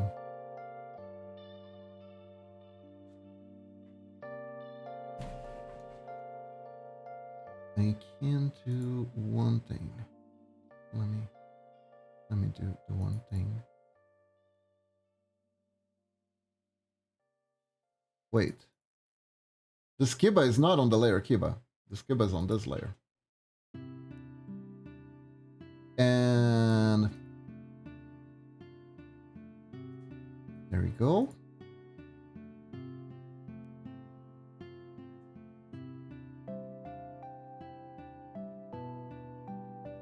So the king locks himself up in the castle. Let's see how the impact works. Oh, there was impact! Did you see that? There was actual impact.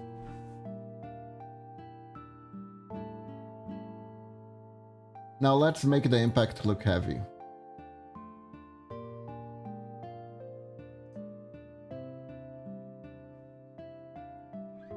So the king locks himself up and starts making a big bow to distract from the horrors outside,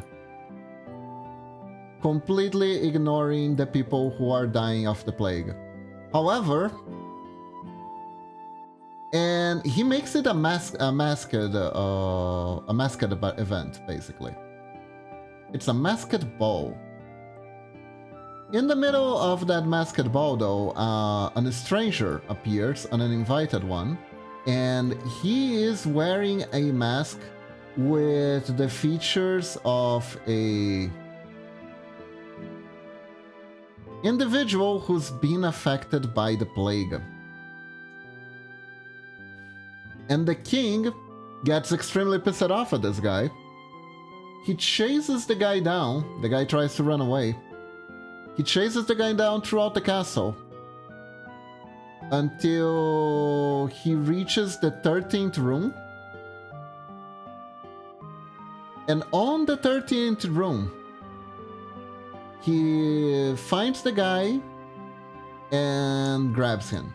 At the same time, the clock strikes midnight. So the king asks the guards to take the mask off of the intruder so they can see who he is before they execute him. And when they take off the mask, there's no one inside. Much like in the song. And one by one, all the guests starts falling down with the effects of the plague. The masked man was the plague itself, was the plague inviting itself to the castle. And the king could not truly get away from it. The end. Everyone died, the end.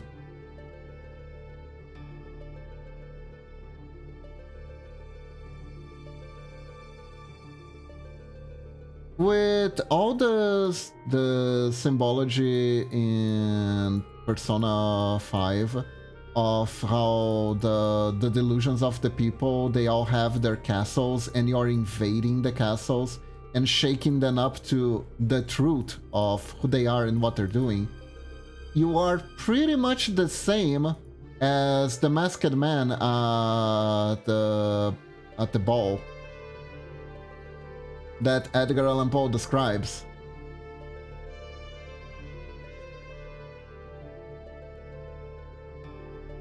So that just clicked for me, and that's neat. That is neat. That is a neat reference to have in the game.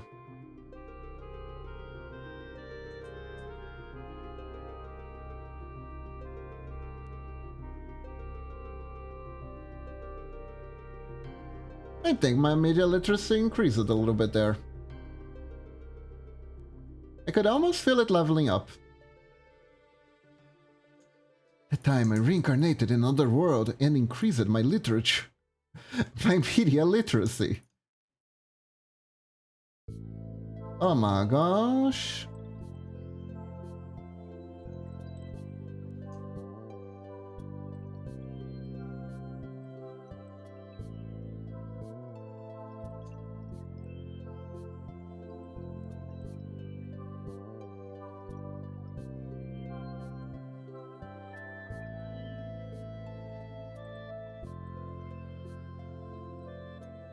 Oh, did you see that? That had so much more weight to it. Oh, that was cool. That was cool.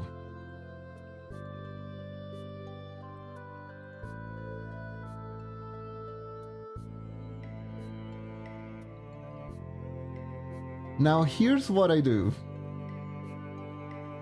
Here's what I want to do. I want to do this, but it looks pretty awful.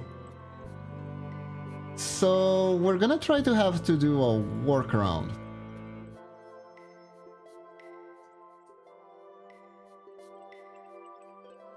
Maybe we do this with this. Or maybe we do it like this. This. And this.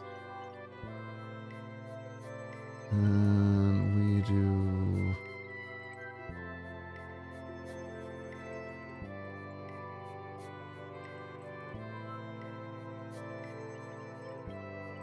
this.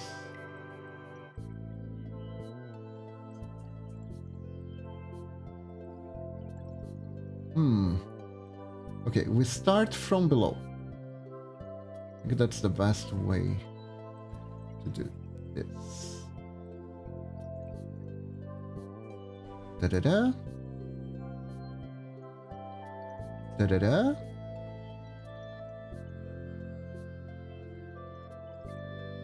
Da-da-da. And da-da-da.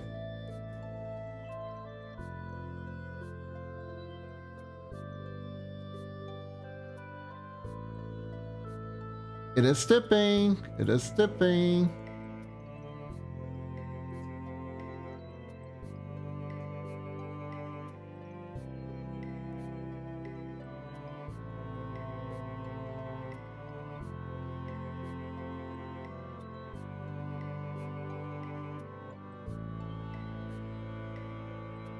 Let me see.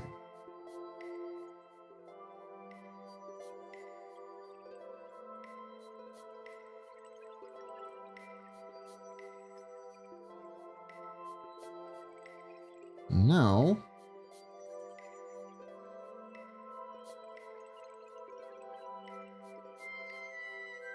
I can honestly I can do something funny. I can take this. I can flip it 90 degrees. 890. Not like this. Not like this. Like this.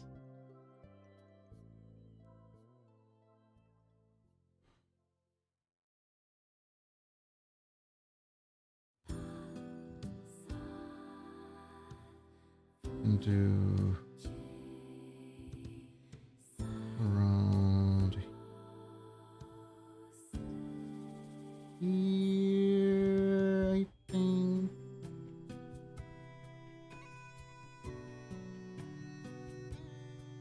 Straight up like this. There we go. And then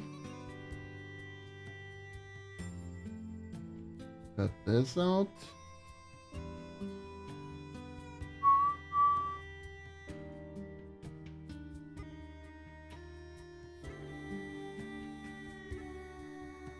And then this.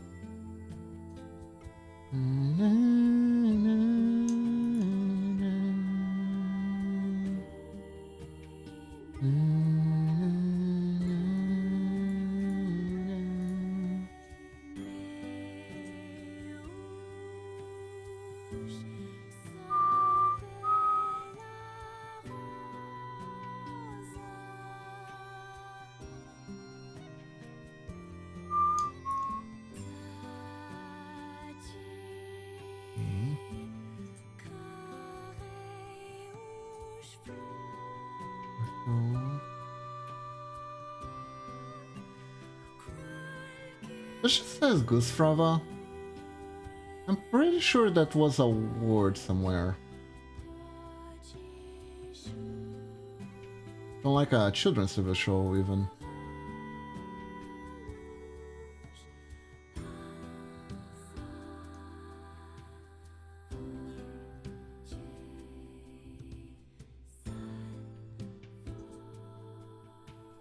There we go.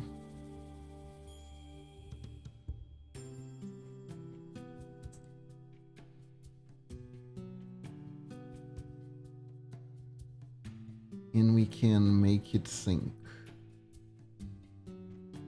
slowly by essentially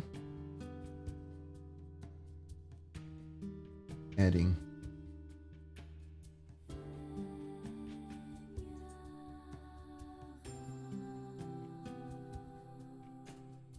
more to it.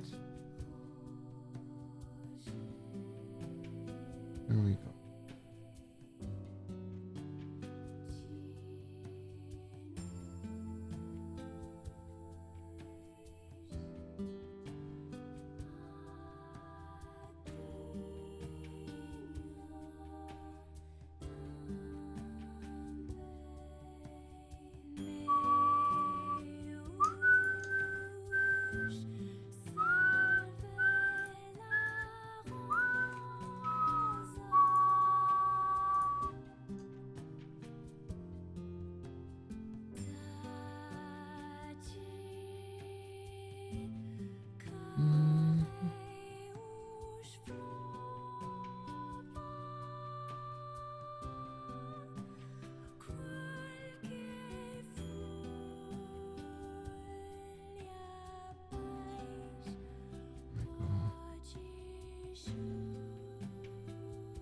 There we go.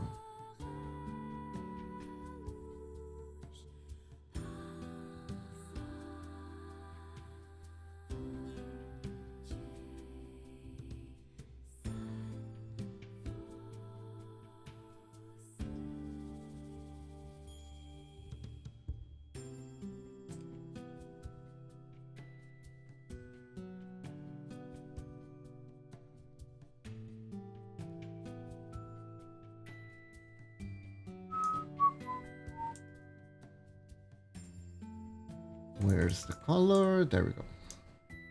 That's the color I was using.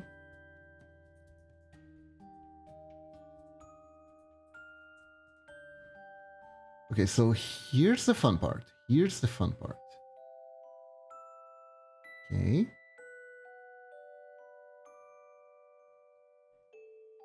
So now I use this.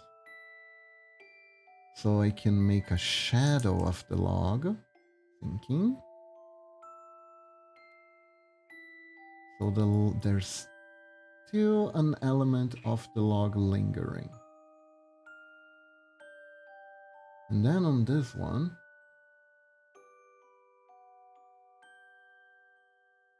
I know it doesn't make much sense that the log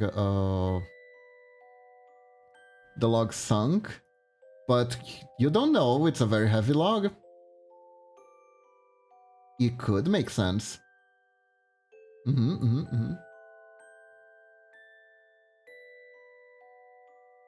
It's a very heavy log.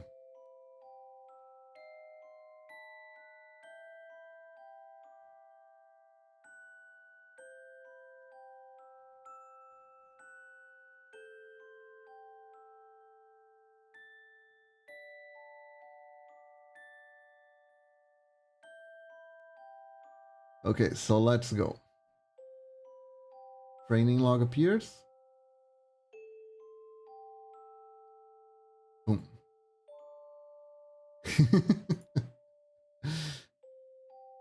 As I thought, it was a little bit too drastic.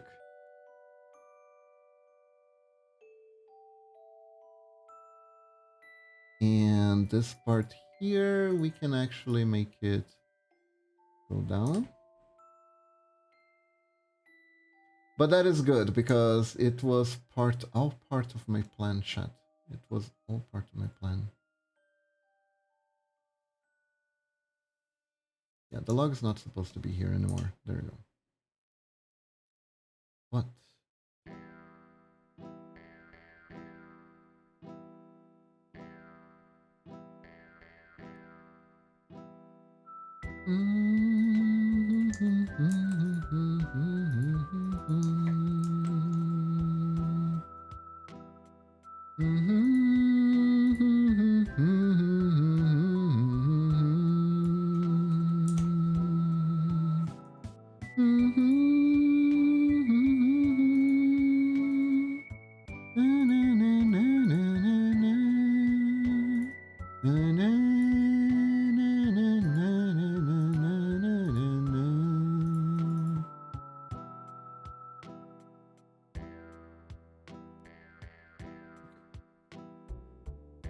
So here's what I want to do. I want to take this, put it like that,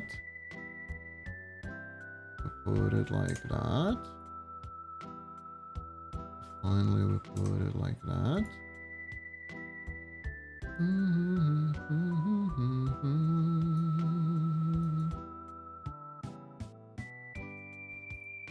Then we do a little lift.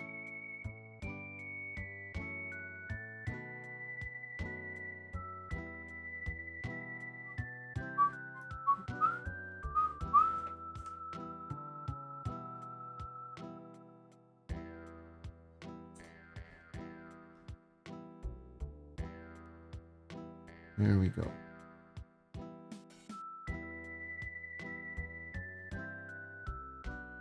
There we go.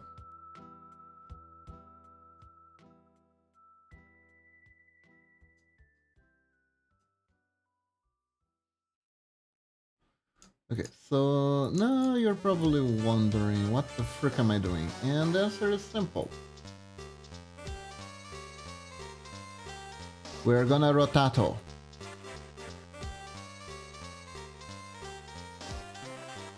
Rotato this potato.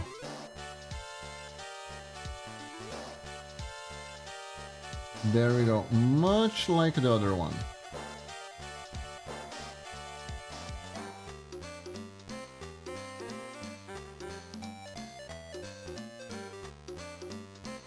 We shall rotato.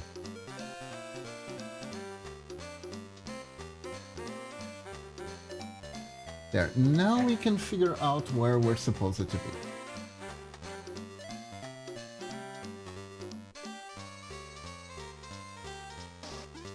Now we can figure out where we're supposed to be.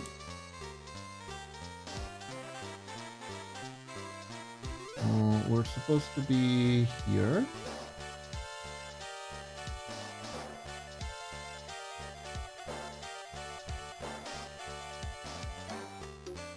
There we go. I wasn't gonna use the rotation tool, but yeah, it is kind of useful though. Even if I have to like fix a bunch of crooked pixels later.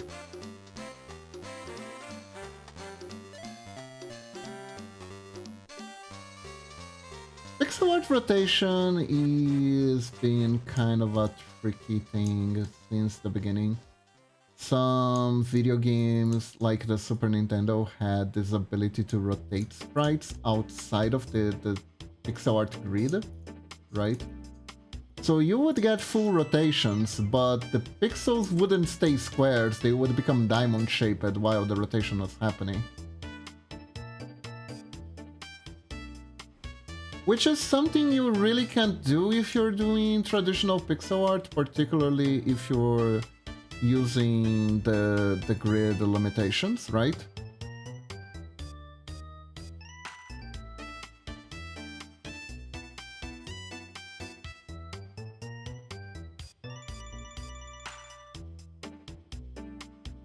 Timber ahoy!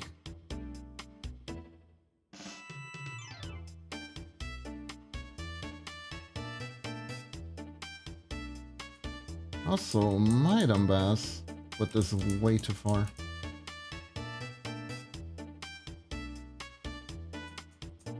Now I kinda need to, yeah. I'm gonna have to redo this again. For the up-10 time, we're gonna get it right.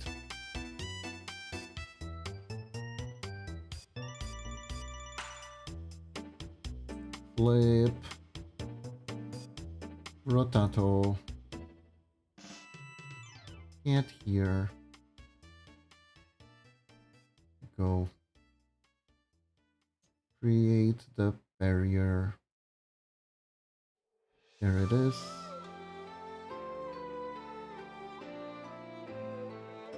Fix the pixels.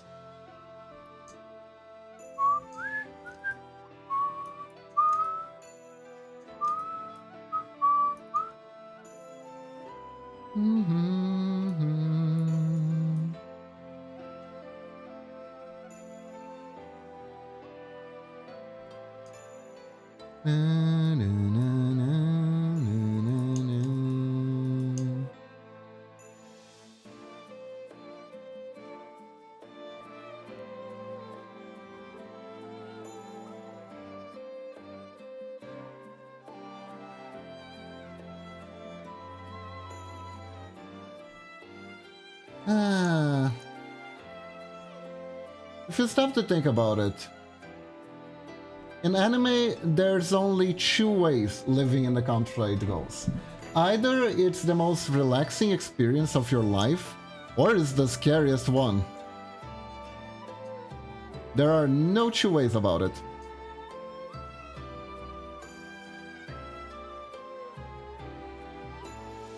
You're either in the world's most peaceful village, or you're in the one of those that has like a weird cult thing going on.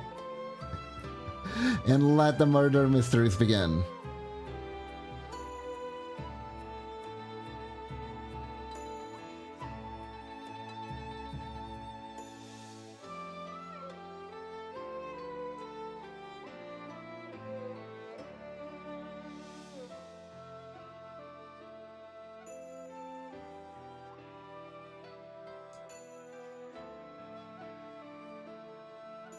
Okay.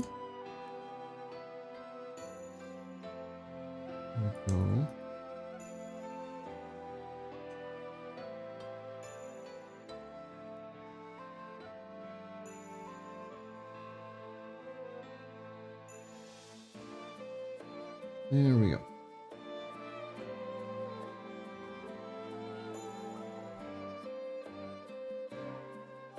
Timber.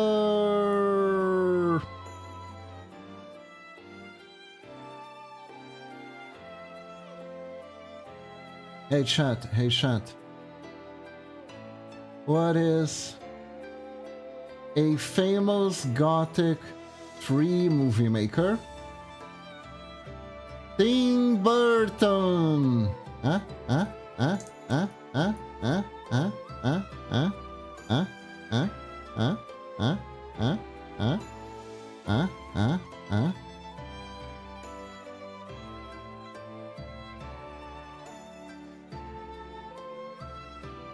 Get it? Get it? Get it? Get it? Get it? Get it?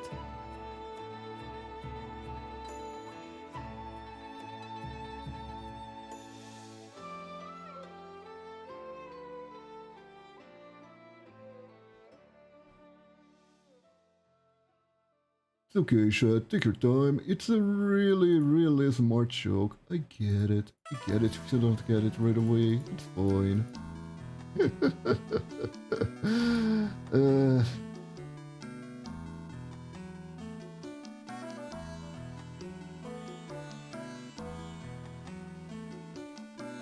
Terrible. Abso-freaking-lutely terrible.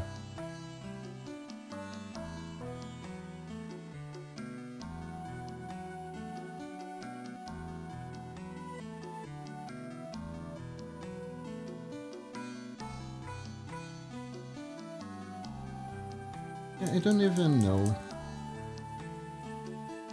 Let's just see how the animation's turning out for now.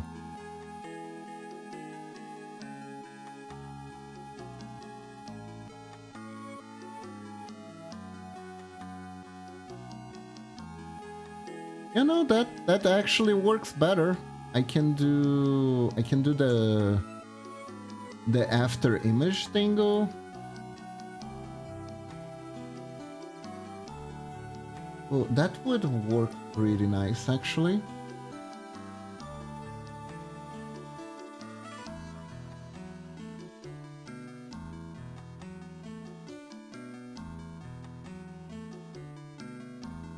There we go.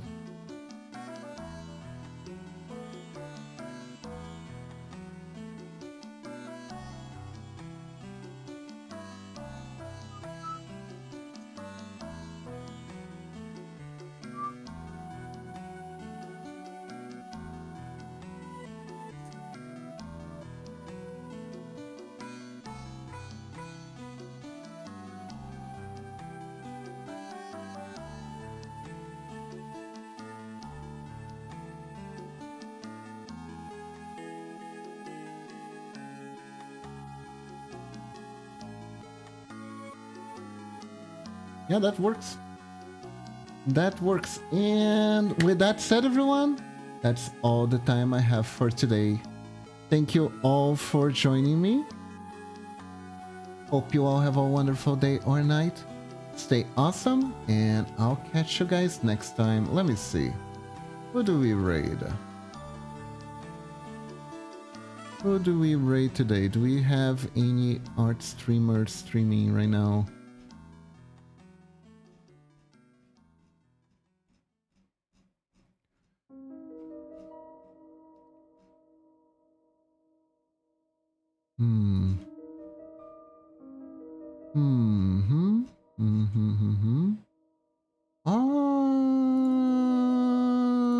Okay, I saw the recommendations. Let's see if there's anyone I know who is on right now.